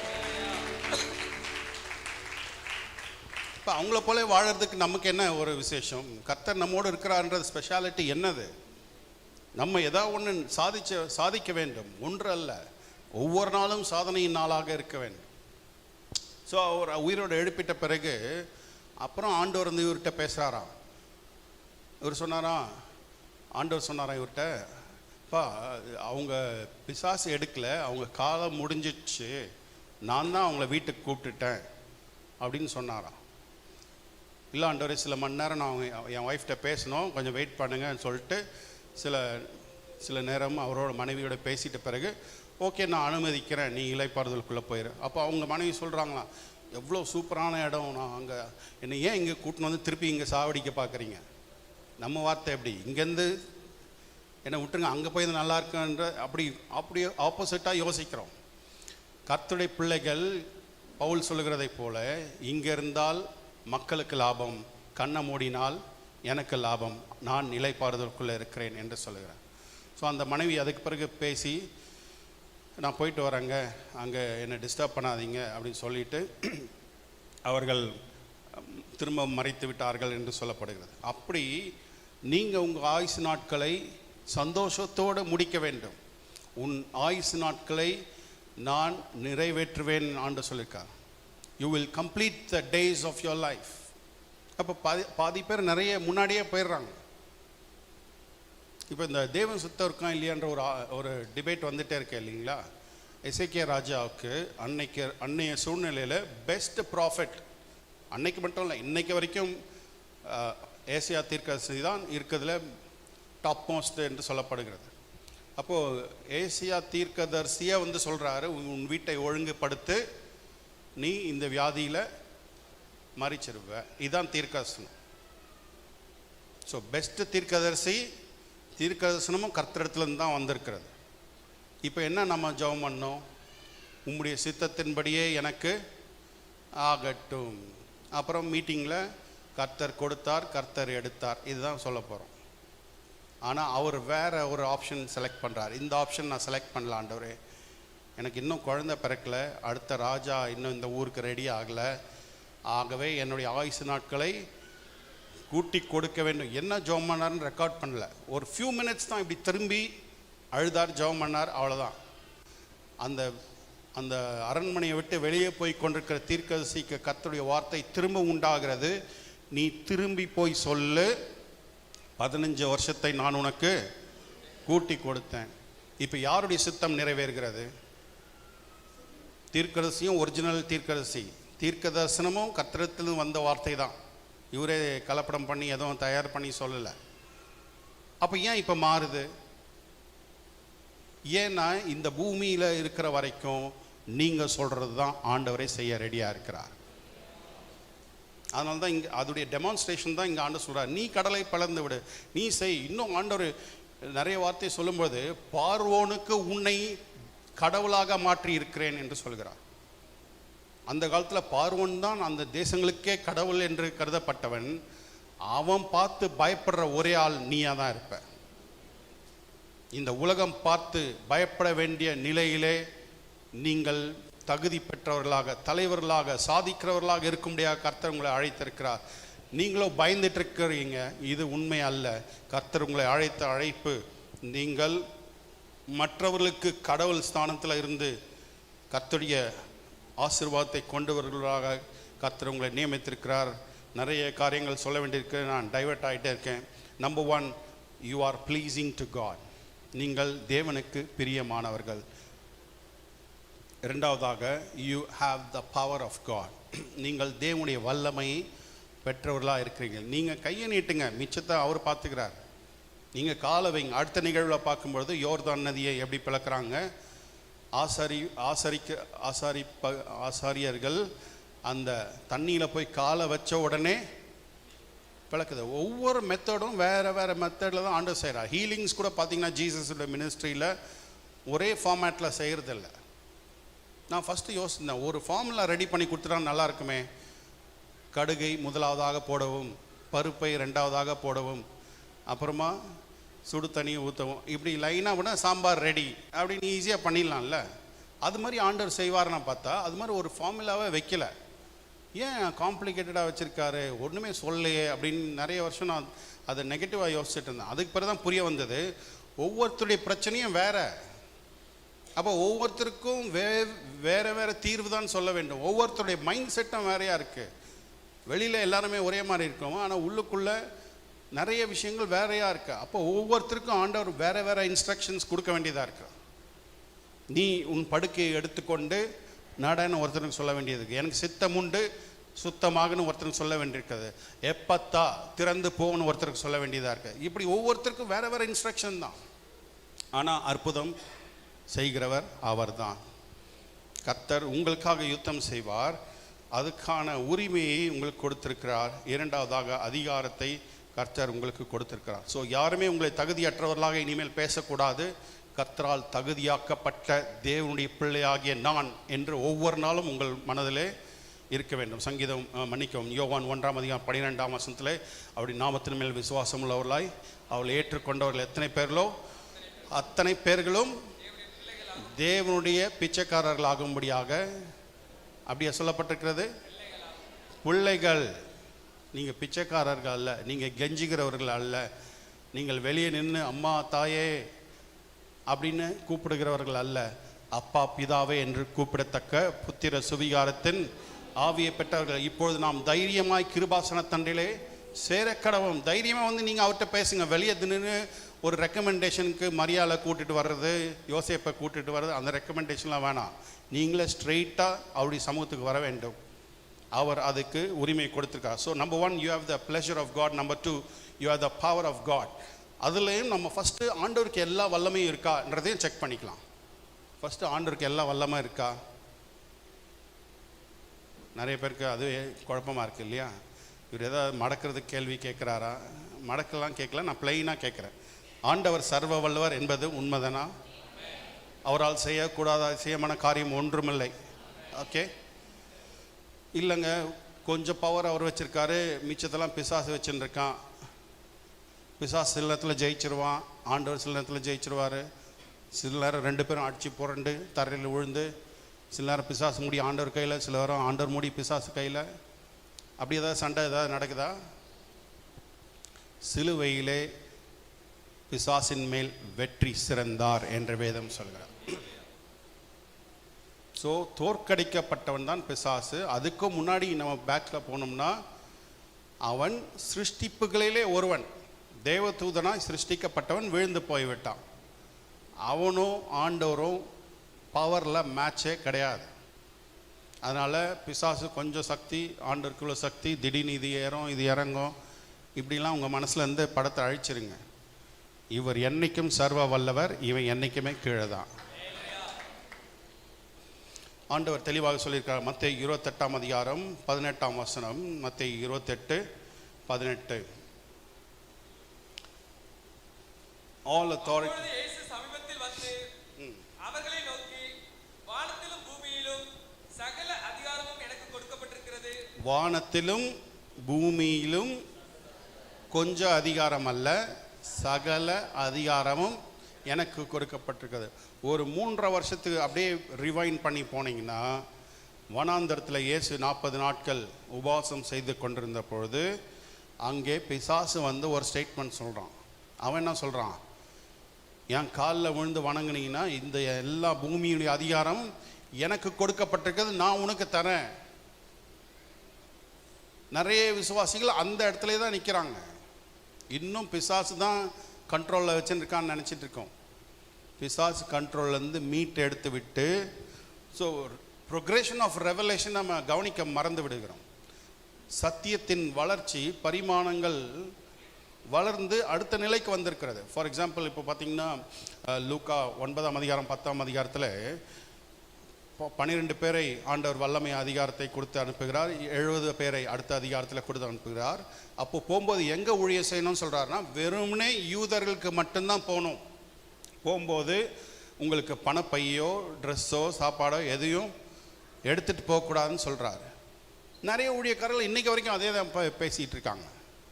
அதுக்கு பிறகு உயிரோடு எழுந்து வந்துட்ட பிறகு ஆண்டவர் என்ன சொல்கிறார்? இனிமேல் பணப்பை இல்லாதவன் பணப்பையை எடுத்துக்கொள்ள கடவன், பட்டயம் இல்லாதவன் பட்டயத்தை வாங்கி கொள்ள கடவன். இப்போ ப்ரிப்பேர்ட் ஆகுங்க. ஏன்னா இப்போ நீங்கள் உலகத்தின் கடைசி வரைந்து எனக்காக போக போகிறீங்க. இப்போ ஸ்மால் மிஷன் இல்லை, பிகர் மிஷன். அப்போ ஊழிய விஷயத்துலேயே அங்கே இன்ஸ்ட்ரக்ஷன் மாறி இருக்கு, அப்டேட் ஆகிருக்கு. உங்கள் மொபைலில் எல்லாரும் அப்டேட் பண்ணுறோம். வாட்ஸ்அப் அப்டேட் வந்திருக்குங்க, ப்ரெஸ் பண்ணி அப்டேட் பண்ணிக்கோங்க. எல்லாம் இது எல்லாம் டெக்னாலஜிலாம் அப்டேட் ஆகிடுறோம். சத்தியத்தினுடைய அப்டேட் ஆகவில்லை. நம்ம இன்னும் பிசாசு தான் கண்ட்ரோலாக வச்சுட்டு இருக்கான். அதனால தான் ஆண்டவர் உயிரோடு எழுந்து வந்த உடனே 28ஆம் அதிகாரம் 18 வானத்திலும் பூமியிலும் சகல அதிகாரமும் எனக்கு கொடுக்கப்பட்டிருக்கிறது, நான் உங்களுக்கு அதை தருகிறேன். ஸோ சகல அதிகாரம் ஆண்டவருடையது, சகல அதிகாரம் நமக்கு கொடுக்கப்பட்டிருக்கிறது. பிசாசு ஒரு மேட்ரே கிடையாது. அவனுக்கு நமக்கும் பேச்சுவார்த்தையே இல்லை. போடானா போய் தான் ஆகணும். அவனை பார்த்து நம்ம பயப்பட வேண்டிய அவசியமே இல்லை. உங்களுக்கு தெரியாது பாஸ்டர், இந்த அமாவாசை அன்னின்னா அப்படி வராமல், அமாவாசைக்கு மாத்திரம் அவனுக்கு எங்கேருந்து பவர் வருது? நீங்களே தான் கொடுக்குறீங்க அவனுக்கு. நிறைய பாஸ்டர்ஸே என்ன பண்ணுறாங்க, அமாவாசையை அவனுக்கு லீஸில் விட்டுறாங்க. அன்னைக்கு பிசாசு நிறைய வருவான். அது நம்ம விசுவாசிகளும் அன்னைக்கு வர்றாங்க. அப்போ பௌர்ணமி அன்னைக்கு கம்மியாக இருக்காரா எனக்கு தெரியல. இது மாதிரி எதோ கதைகளை எதோ பாரம்பரியத்தை நாம் நம்பிக்கொண்டிருக்கிறோம். வசனத்தை உற்று நோக்கினால் அமாவாசைக்கு அவன் ஸ்ட்ராங் ஆகிடுவான்னு ஒரு வசனம் கூட இல்லை அப்போ நான் ஏன் பயப்படணும்? அமாவாசை அன்னைக்கு நான் மரண இருளின் பள்ளத்தாக்கில் நடந்தாலும் பொல்லாப்பு எனக்கு நேரிடாது, தேவரீர் என் கூட தான் இருக்கீங்க. அது அமாவாசையாக இருந்தாலும் பௌர்ணமியாக இருந்தாலும் எந்த நாளும் ஒருத்தனும் என்னை தொடவே முடியாது. அவருடைய பாதுகாப்பின் வளையத்தில் நான் இருக்கிறேன், உன்னதமானுடைய மறைவில் இருக்கிறேன், சர்வ வல்லவருடைய நிழலில் நான் தங்கி இருக்கிறேன். ஒரு பொல்லாப்பும் எனக்கு நேரிடாது, ஒரு வாதையும் என் கூடாரத்தை அணுகாது. அமாவாசையில் உச்ச இதில் என்ன யாகத்தை பண்ணாலும் எதை பண்ணாலும் ஒன்றும் என்னை தீங்குபடுத்த மாட்டாது, ஒரு பொல்லாப்பும் எனக்கு நேரிடாது, ஒரு வாதையும் என் கூடாரத்தை அணுகாதுன்னு சொன்னதை மட்டும் இல்லாதபடிக்கு உங்களுக்கு விரோதமாய் உருவாக்கப்படுகிற எந்த ஆயுதங்களும் உருவாக்கவே படாதுன்னு சொல்ல. உருவாக்குறாங்க, நல்லா கிண்டின்னு இருக்காங்க, நல்ல நெருப்பு வச்சு யாகெல்லாம் வளர்க்குறாங்க, வளர்க்கட்டும், ஒன்றும் என்னை சேதப்படுத்தவே முடியாது. உங்களுக்கு தெரியாது பாஸ்டர், இன்னைக்கு காலையில் தான் எங்கள் வீட்டு வாசலில் எலுமிச்சை பழத்தை வச்சுட்டு போயிட்டாங்க, எடுத்து ஜூஸ் போட்டு குடிச்சிருங்க, என்ன எடுப்போது? ஒன்றும் பயப்படுறதுக்கு ஒன்றுமே இல்லை. எல்லாத்தையும் நம்ம கண்ட்ரோல் தான் ஆண்டர் வச்சுக்கா. நீங்கள் அதை பார்த்து பயந்தீங்கன்னா பயப்பட வேண்டியதான். எங்கள் வீட்டில் முட்டை வச்சுட்டாங்க, நல்லது ஆம்லேட் போட்டு சாப்பிட்டுட்டு போயிட வேண்டியதுதான். அவ்வளோதான் டீல் பண்ணணும். அது பெரிய முக்கியத்துவம் கொடு இல்லை. அந்த காலத்தில் இப்படிலாம் பேசுவோம். அந்த காலத்தில் இருந்த ரெவலேஷன் வேறு. கர்த்தர் நம்ம ப்ரொக்ரெசிவாக அடுத்த வெளிப்பாடுகளுக்குள்ளாக, அடுத்த வல்லமைகளுக்குள்ளாக வேதம் சொல்கிறது, நாம் கிருபையின் மேல் கிருபை பெற்று மகிமையின் மேல் மகிமையை அடைந்து கொண்டு வருகிறோம். அந்த காலத்தில் குறைந்த சத்தியங்கள், குறைந்த வசதி வாய்ப்புகள். அன்றைக்கி பாஸ்டர் சுவர்ணராஜா அவர்கள் கூட சொன்னாங்க, அந்த ஊழியக்காரர்கள் இருந்தபொழுது செய்த தியாகங்களுடைய ஒரு 10% கூட நம்ம செய்ய முடியாது. சைக்கிளில் நடந்து போனது, எவ்வளோ காரியங்கள். இந்த இடம் காடாக இருந்த பொழுது இங்கே வந்து ஊழியத்தை ஸ்தாபித்து, நான் சின்ன வயசுலேருந்து வரும்போது இங்கே ஒரே ஒரு பில்டிங் தான் இருக்கும். அங்கேருந்து அப்படியே காலியாக வெறும் வயல் தான் இருக்கும். இங்கே எல்லாம் புதரும் காடுகளுமாக இருக்கும். அப்போது தைரியமாக இங்கேருந்து ஊழியத்தை ஆரம்பித்தார்கள். நம்மளை அந்த அழைப்புக்கு அழைக்கலாம் ஆண்டவர். நம்ம வேறு லெவலில் இப்போ ஏசி ரூமில் தான் வச்சு உங்களை ஆண்டவர் அழைச்சிருக்கார். ஸோ இதை கம்பேர் பண்ணும்போது நம்மளுடைய சாக்ரிஃபைஸ்லாம் கம்மி தான். ஆனால் நம்ம சாதிக்கிறது எவ்வளோன்றது யோசிச்சு பார்க்கணும். அடுத்து நம்மளை வேறு லெவலில் சாதிக்க முடியாது அழைத்திருக்கிறார். அவர்கள் சாதித்தது உண்மை, அவர்களை விட அதிகமாய் சாதிக்கும்படியாக கர்த்தர் நம்மளை அழைத்திருக்கிறார். ஆகவே you are so powerful. Number 3, you are in partnership with him. நீங்கள் அவரோடு இணையான ஒரு தகுதியில் வைக்கப்பட்டிருக்கிறீர்கள். ஆகவே தான் இயேசு கிறிஸ்து சொன்ன ஸ்டேட்மெண்ட்ஸ் எல்லாமே உங்கள் ஸ்டேட்மெண்ட்ஸாக மாறணும். இப்போ ஜீசஸ் சொன்னார், என்னை கண்டவன் பிதாவை கண்டான். அப்போ சீஷர்கள், குறிப்பாக பிலிப் கேட்டுட்ருக்காரு. அவர் ரொம்ப அஃபெண்ட் ஆகிட்டார். ஏன்னா பிதாவை யாரும் முகமுகமாக பார்க்க முடியாது, அவர் சர்வ வல்லவர், அவர் மகிமை தாங்க முடியாது. இவர் என்ன கண்டவன் பிதாவை கண்டன்னு சாதாரணமாக சொல்லிட்டாரே, இது மேட்ச் ஆகலை ஸ்டேட்மெண்ட். உங்கள் கேல்குலேஷன் அப்படி நியாயப்படி யோசிப்பது கரெக்ட் தான். ஆனால் ஆண்டவர் ஃபுல் மகிமையோடு இங்கே வரவில்லை. உங்களை சந்திப்பதற்காக மகிமையெல்லாம் துறந்து வெறுமையாக வந்து நிற்கிறார். நீங்கள் என்ன நினச்சிங்க, அவர் சாதா ஆள் நினச்சிட்றீங்க. புரியுதா உங்களுக்கு? இப்போ ஃபார் எக்ஸாம்பிள், எலெக்ஷன் கேம்பெயினுக்காக ராகுல் காந்தி இந்த ரோட்டில் வந்து நடக்கிறாருன்னு வச்சுக்கோங்களேன். அவர் வந்தோடனே, இது ராகுல் காந்திடா, வாங்க கோலி விளையாட போகலாம், கூட்டின்னு போவீங்களா? அவர் தாழ்மையாக இங்கே வந்து நடந்தாலும் அவருடைய அந்தஸ்து, அவருக்கு பின்னாடி இருக்க பாதுகாப்பு, அது எல்லாமே வேற லெவல். ஸோ அவர் சாதாரணமாக தன்னை எளிமைப்படுத்தினார் என்பதனாலே அவர் ஒன்றுமற்றவர் அல்ல. அதே தான் இயேசு நமக்கு சொல்ல வருகிறார். என்னை கண்டவன் பிதாவை கண்டவன் என்று சொல்லுகிறதுக்கான காரணம், பிதாவும் நானும் ஒன்றாக இருக்கிறோம். இப்போ கிறிஸ்துவுக்குள் நம்ம அட்டாச் ஆகிருக்கிறபடினாலே அது தூஷணம் மாதிரி தான் நமக்கு தெரியும். ஆனால் உண்மை என்னவென்றால், பிதாவும் நீங்களும் ஒன்றாக இருக்கிறீர்கள். நான் சொல்கிற ஸ்டேட்மெண்ட் இல்லை, ஏன்னா என்னாலேயே நம்ப முடியல. அதுதான் எபேசியரில் 1ஆம் அதிகாரத்தில் பவுல் இதை ஒரு லென்த்தி ப்ரேயர் பண்ணுறார். இதை காணும்படியாக அவளுக்கு பிரகாசமுள்ள மனக்கண்களை கொடுத்தரலும் என்று அடுத்த அதிகாரத்தில் 6ஆம் 7ஆம் வசனத்தில் அவர் சொல்லும்போது சொல்லுகிறார், அவரோடு கூட நம்மை உயர்த்தி உன்னதங்களிலே பிதாவின் வலது பாரிசத்தில் உட்கார வைத்திருக்கிறார். ஏங்க, நம்ம சாதாரணவங்க, நம்ம சாக்கடையில் இருந்தவங்க, இங்கேருந்து நம்மளை தூக்கி அவருடைய பிள்ளையாக மாற்றி அவரோட கூட, அவர் வீட்டு வாசலில் வாட்ச்மேனாக வச்சுருந்தா கூட நம்ம சந்தோஷமாக இருந்திருப்போம். பரலோகத்தில் எனக்கு ஒரு வாட்ச்மேன் வேலை கிடச்சிருக்கேன், ரொம்ப ரொம்ப சந்தோஷம். ஆனால் உங்களை வாட்ச்மேனாக வைக்கல, உங்களை கிறிஸ்துவோட கூட பிதாவின் வலது பாரசத்தில் சிங்காசனத்தில் உட்கார வைத்திருக்கிறார். ஒண்ணுமே அவருக்குன்னு வச்சுக்கலாங்க. எல்லாத்தையும், பதவி, பவர் எல்லாத்தையும் உங்ககிட்ட கொடுத்துட்டார். கொடுத்துட்டதுனால தான் கேட்குறாரு, ஏன்பா இந்த பிரச்சனையை உன்னால டீல் பண்ண முடியல? அந்த புயல் அடித்த போது அவங்க சீஷரில் வந்து இவர்கிட்ட எழுப்புறாங்க, ஐயரே நாங்கள் மறிந்து போகிறோம், உங்களுக்கு கவலை இல்லையா? இவங்க கவலைப்பட்டது போதாதுன்னு அவரையும் கவலைப்பட வைக்கிறாங்க. நம்ம அதுதான் ஸ்பெஷலிஸ்ட் இல்லையா? எங்களுக்காக பாஸ்டர் நீங்களும் கொஞ்சம் கவலைப்பட்டு பாரத்தோடு ஜோவியுங்கள் பாஸ்டர். எல்லா பாரத்தையும் போட்டு பாஸ்டருங்களுக்கு ஹார்ட் அட்டாக் வந்துடுது. என்ன பண்ணுறதுன்னா எல்லா ஊர் பிரச்சனை ஃபுல்லாக பாஸ்டருங்க மேலே வந்துடுது இல்லையா? ஆமாம், கவலைப்பட வைக்க வரக்கூடாது. அவர் உங்களை விசாரிக்கிறவர் ஆனபடினாலே உங்கள் கவலைகளெல்லாம் அங்கே இறக்கி வச்சுட்டு அவருடைய சமூகத்தில் ஆனந்த சந்தோஷத்தோடு பரிசுத்த அலங்காரத்தோடு நாம் அவரை தொழுது கொண்டு அவரை கொண்டாட வருகிறோம். அப்போ கவலையெல்லாம் நம்ம மைண்ட்லேயே இருக்கக்கூடாது, தூக்கி போடுறோம். ஆனால் பிசாசு என்ன பண்ணுறான், நீங்கள் கவலைப்பட்டது போதாதுன்னு ஆண்டவரையும் கவலைப்பட சொல்கிறான்.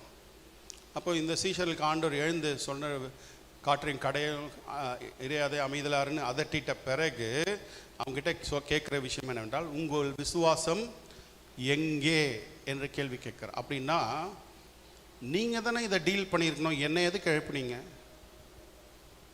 ஆண்டவரே காற்று கதெல்லாம் எங்கள் டிபார்ட்மெண்ட் இல்லை ஆண்டவரே, அது சென்ட்ரல் கவர்மெண்ட் டிபார்ட்மெண்ட், நீங்கள் பார்த்துக்கோங்க, பிரச்சனைலாம் உங்கள் டிபார்ட்மெண்ட்டு.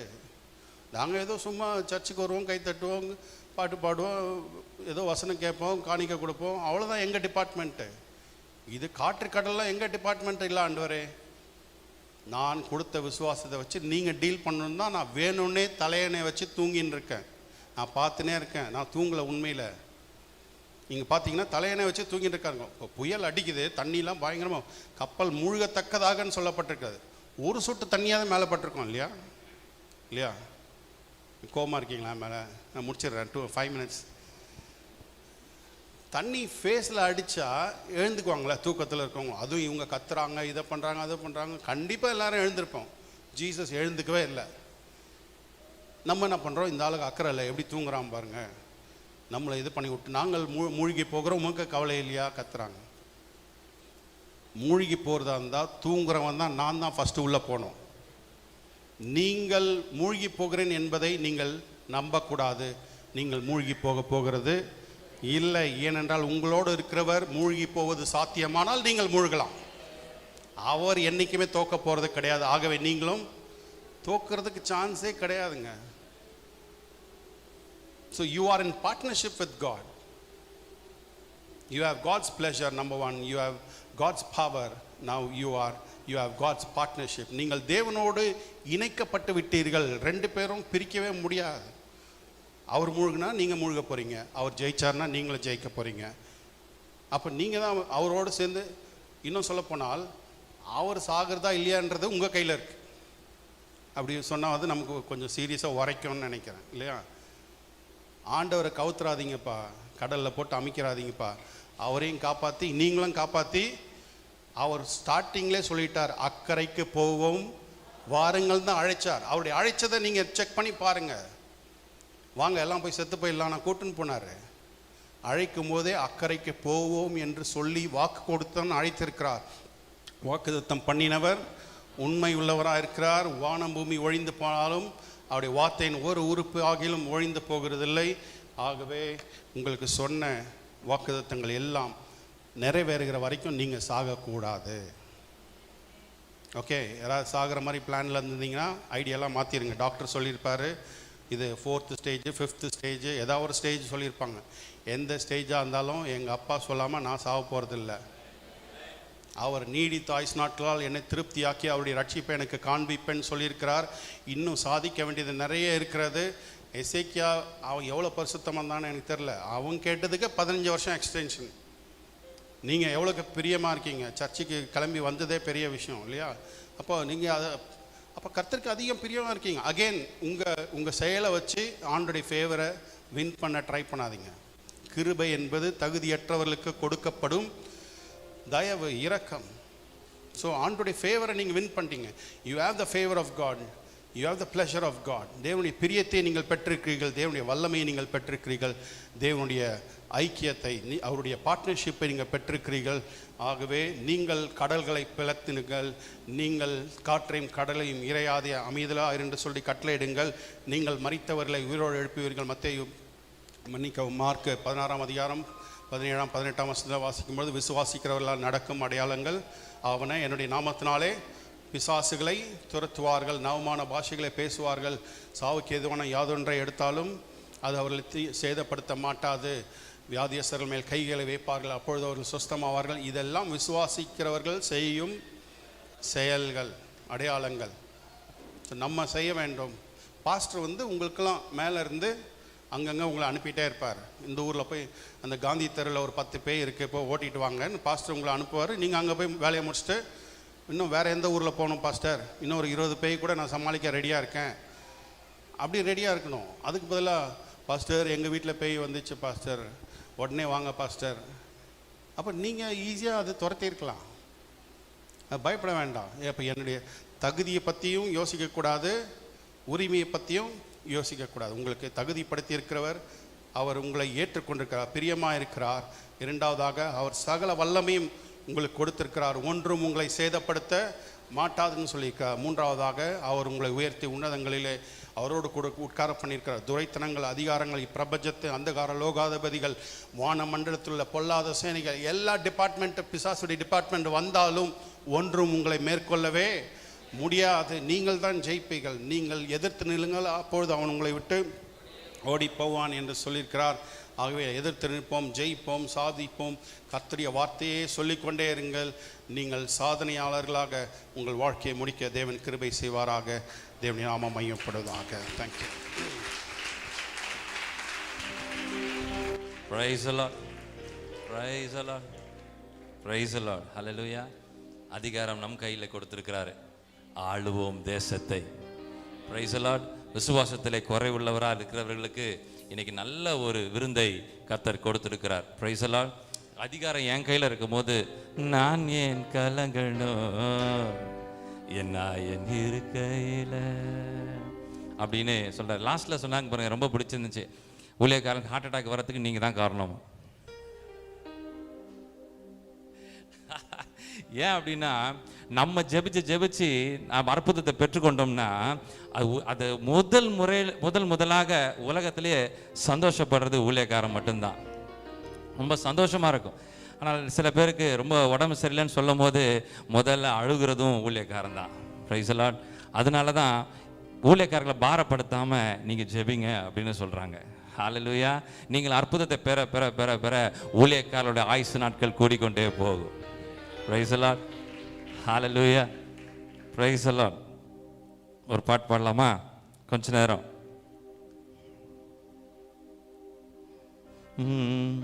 அவர் நம்மளை மறப்பதில்லை. தூங்குற மாதிரி நடிச்சுக்கிட்டு இருக்கிறார். எதற்கு? நமக்கு வெற்றியை கொடுப்பதற்கு. கப்பலில் அவர் தூங்கிட்டு இருக்காரு, நம்ம நினச்சிட்டு இருக்கோம். ஆனால் நீ உன் கையில் அதிகாரத்தை கொடுத்துருக்கிறேன், நீ போராடி ஜெயம் பெறத்துக்கு தான் நான் தூங்கிட்டு இருக்கிற மாதிரி இருக்கிறேனே தவிர இமை பொழுதும் உன்னை மறைத்தேன், ஆனால் நித்திய கிருபையுடன். Hallelujah. Hallelujah. Praise the Lord. Praise the Lord. Praise the Lord. Hallelujah. மறக்கப்படுவதில்லை நீ, என்னால் மறக்கப்படுவதில்லை. மறக்கப்படுவதில்லை நீ, என்னால் மறக்கப்படுவதில்லை. கலங்காதே என் மகனே, கைவிட நான் மனிதனல்ல. ரொம்ப நேரம் உட்கார்ந்துருந்தோம், கொஞ்சம் அப்படியே எழும்பலாமா? என் ஆண்டவர் மறக்காத தேவன், அவர் மறவாத தேவன், மறக்காத தேவன். ஹல்லேலூயா. நாம ஜெயம் பெறுகிறது அவருக்கு விருப்பம். Price the Lord. ஹல்லேலூயா. மறக்கப்படுவதில்லை நீ, என்னால் மறக்கப்படுவதில்லை. மறக்கப்படுவதில்லை நீ, என்னால் மறக்கப்படுவதில்லை. கலங்காதே என் மகனே, கைவிட நான் மனிதனல்ல கலங்காதே என் மகளே, கைவிட நான் மனிதனல்ல. தாய் மறந்தாலும் தந்தை வெறுத்தாலும் நான் உன்னை மறப்பதில்லை. என் ஆண்டவர் சொல்வது, தாய் மறந்தாலும் தந்தை வெறுத்தாலும் நான் உன்னை மறப்பதில்லை. என் கண்முன் நீதானே, உன்னை நான் உருவாக்கினேன். என் கண்முன் நீதானே, உன்னை நான் உருவாக்கினேன். கலங்காதே என் மகனே, கைவிட நான் மனிதனல்ல. கலங்காதே என் மகனே, மைவிட நான் மனிதனல்ல. மறக்கப்படுவதில்லை நீ, என்னால் மறக்கப்படுவதில்லை. மறக்கப்படுவதில்லை நீ, என்னால் மறக்கப்படுவதில்லை. கலங்காதே என் மகனே, கைவிட நான் மனிதனல்ல. கலங்காதே என் மகளே, கைவிட நான் மனிதனல்ல. கலங்காதே என் மகனே, கைவிட நான் மனிதனல்ல. எங்காதே என் மகளே, கைவிட நான்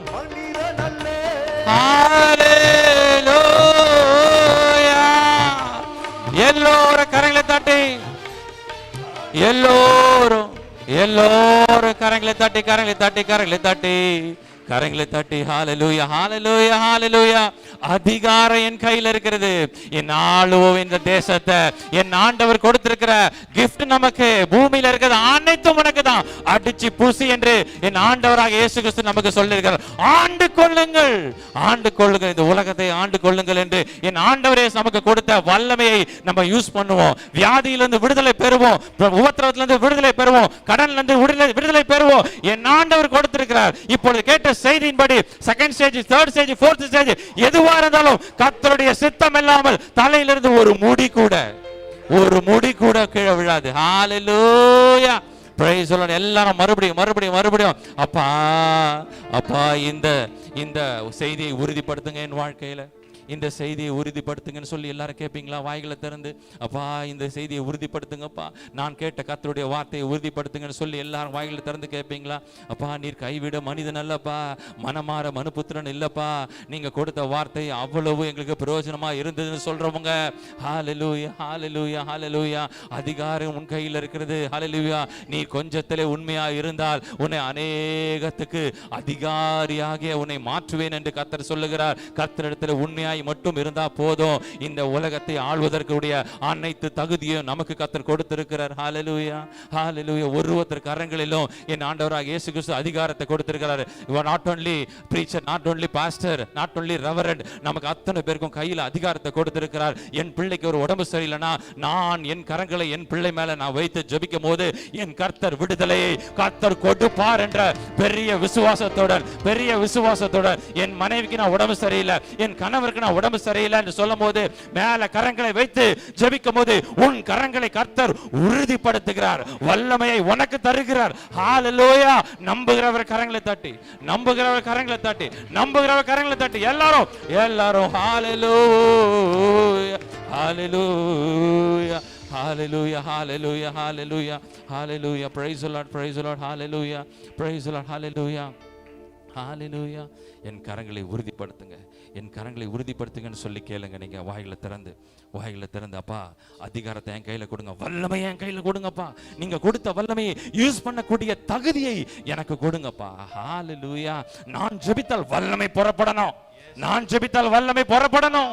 என் கையில் அதிகாரத்தை கொடுத்திருக்கீங்கப்பா, உம்முடைய பிள்ளை என்ற அதிகாரத்தை கொடுத்திருக்கிறீங்க ஆண்டவரே. ஹalleluya, ஹalleluya. நான் வாட்ச்மேன் இருந்தா கூட போதும்னு சொன்னாங்க. இல்ல, என் கர்த்தர் கொடுத்த gift பிள்ளை என்ற அதிகாரத்தை நமக்கு கொடுத்திருக்கிறார். ஹalleluya. நான் ஏன் சின்னதமா யோசிக்கணும், இப்படி இருந்தா போதும், அப்படி வாழ்ந்தா போதும், ஏன் யோசிக்கணும்? என் ஆண்டவர் ஹalleluya, ஹalleluya மிகவும் பராக்கிரமசாலியாய் நம்முடைய மத்தியில் இருக்கிறார். ஹalleluya. நன்றி செலுத்துகிறோம். நன்றி ஆண்டவரே. அப்படியே உங்க வலது கரத்தை உயர்த்தி உயர்த்தி ஹalleluya. ஆவியானவருடைய மகத்தில் Praise the Lord. அவர் உலாவுகிறதை நீங்க உணர்ந்து Praise ஆண்டவருடைய the Lord. சமூகத்துல Yes. நன்றிப்பா. நன்றி ஆண்டவரே. நீங்க பேசுனீங்களே, உங்க வார்த்தையை எங்க மத்தியில பேசுனீங்களே, உறுதிப்படுத்துங்க. இப்போ நாங்க அதுக்கு ஒப்பு கொடுக்கிறோம். Praise the Lord. அதற்கு நாங்கள் எங்களை தகுதிப்படுத்திக் கொள்ளும்படியாக Hallelujah. அந்த வார்த்தைக்கு எங்களை ஒப்பு கொடுக்கிறோம். இயேசுவின் நாமத்துல எங்களை பிரியமுள்ளவனாய் வல்லமை உள்ளவனாய் உமோடு இணைந்து ரகஷியாதன ருபரியா சந்தரால் யகாதியா சத்தரதனா சபையை ஆண்டவரே நீங்க உறுதிப்படுத்துகிறதற்காய் நன்றி செலுத்துகிறோம். நம்முடைய மகனை இங்க கொண்டு வந்ததற்கு நன்றி செலுத்துகிறோம். நன்றி ஆண்டவரே. வார்த்தையை உறுதிப்படுத்தினதுக்கு நன்றி செலுத்துகிறோம். நன்றி ஆண்டவரே. எத்தனையோ பேருக்கு இல்லாத ஒரு ஸ்லாக்கியம் இந்த 7 சபைக்கு கர்த்தர் எங்களுக்கு கொடுத்ததற்காய் நன்றி செலுத்துகிறோம் ஆண்டவரே. பரிசுத்த ஆவியானவர் கிரியை செய்ததற்காய் நன்றி ஆண்டவரே. இந்த 1 மணி நேரம் உலாவினதற்காய் நன்றி ஆண்டவரே. நன்றி ஆண்டவரே.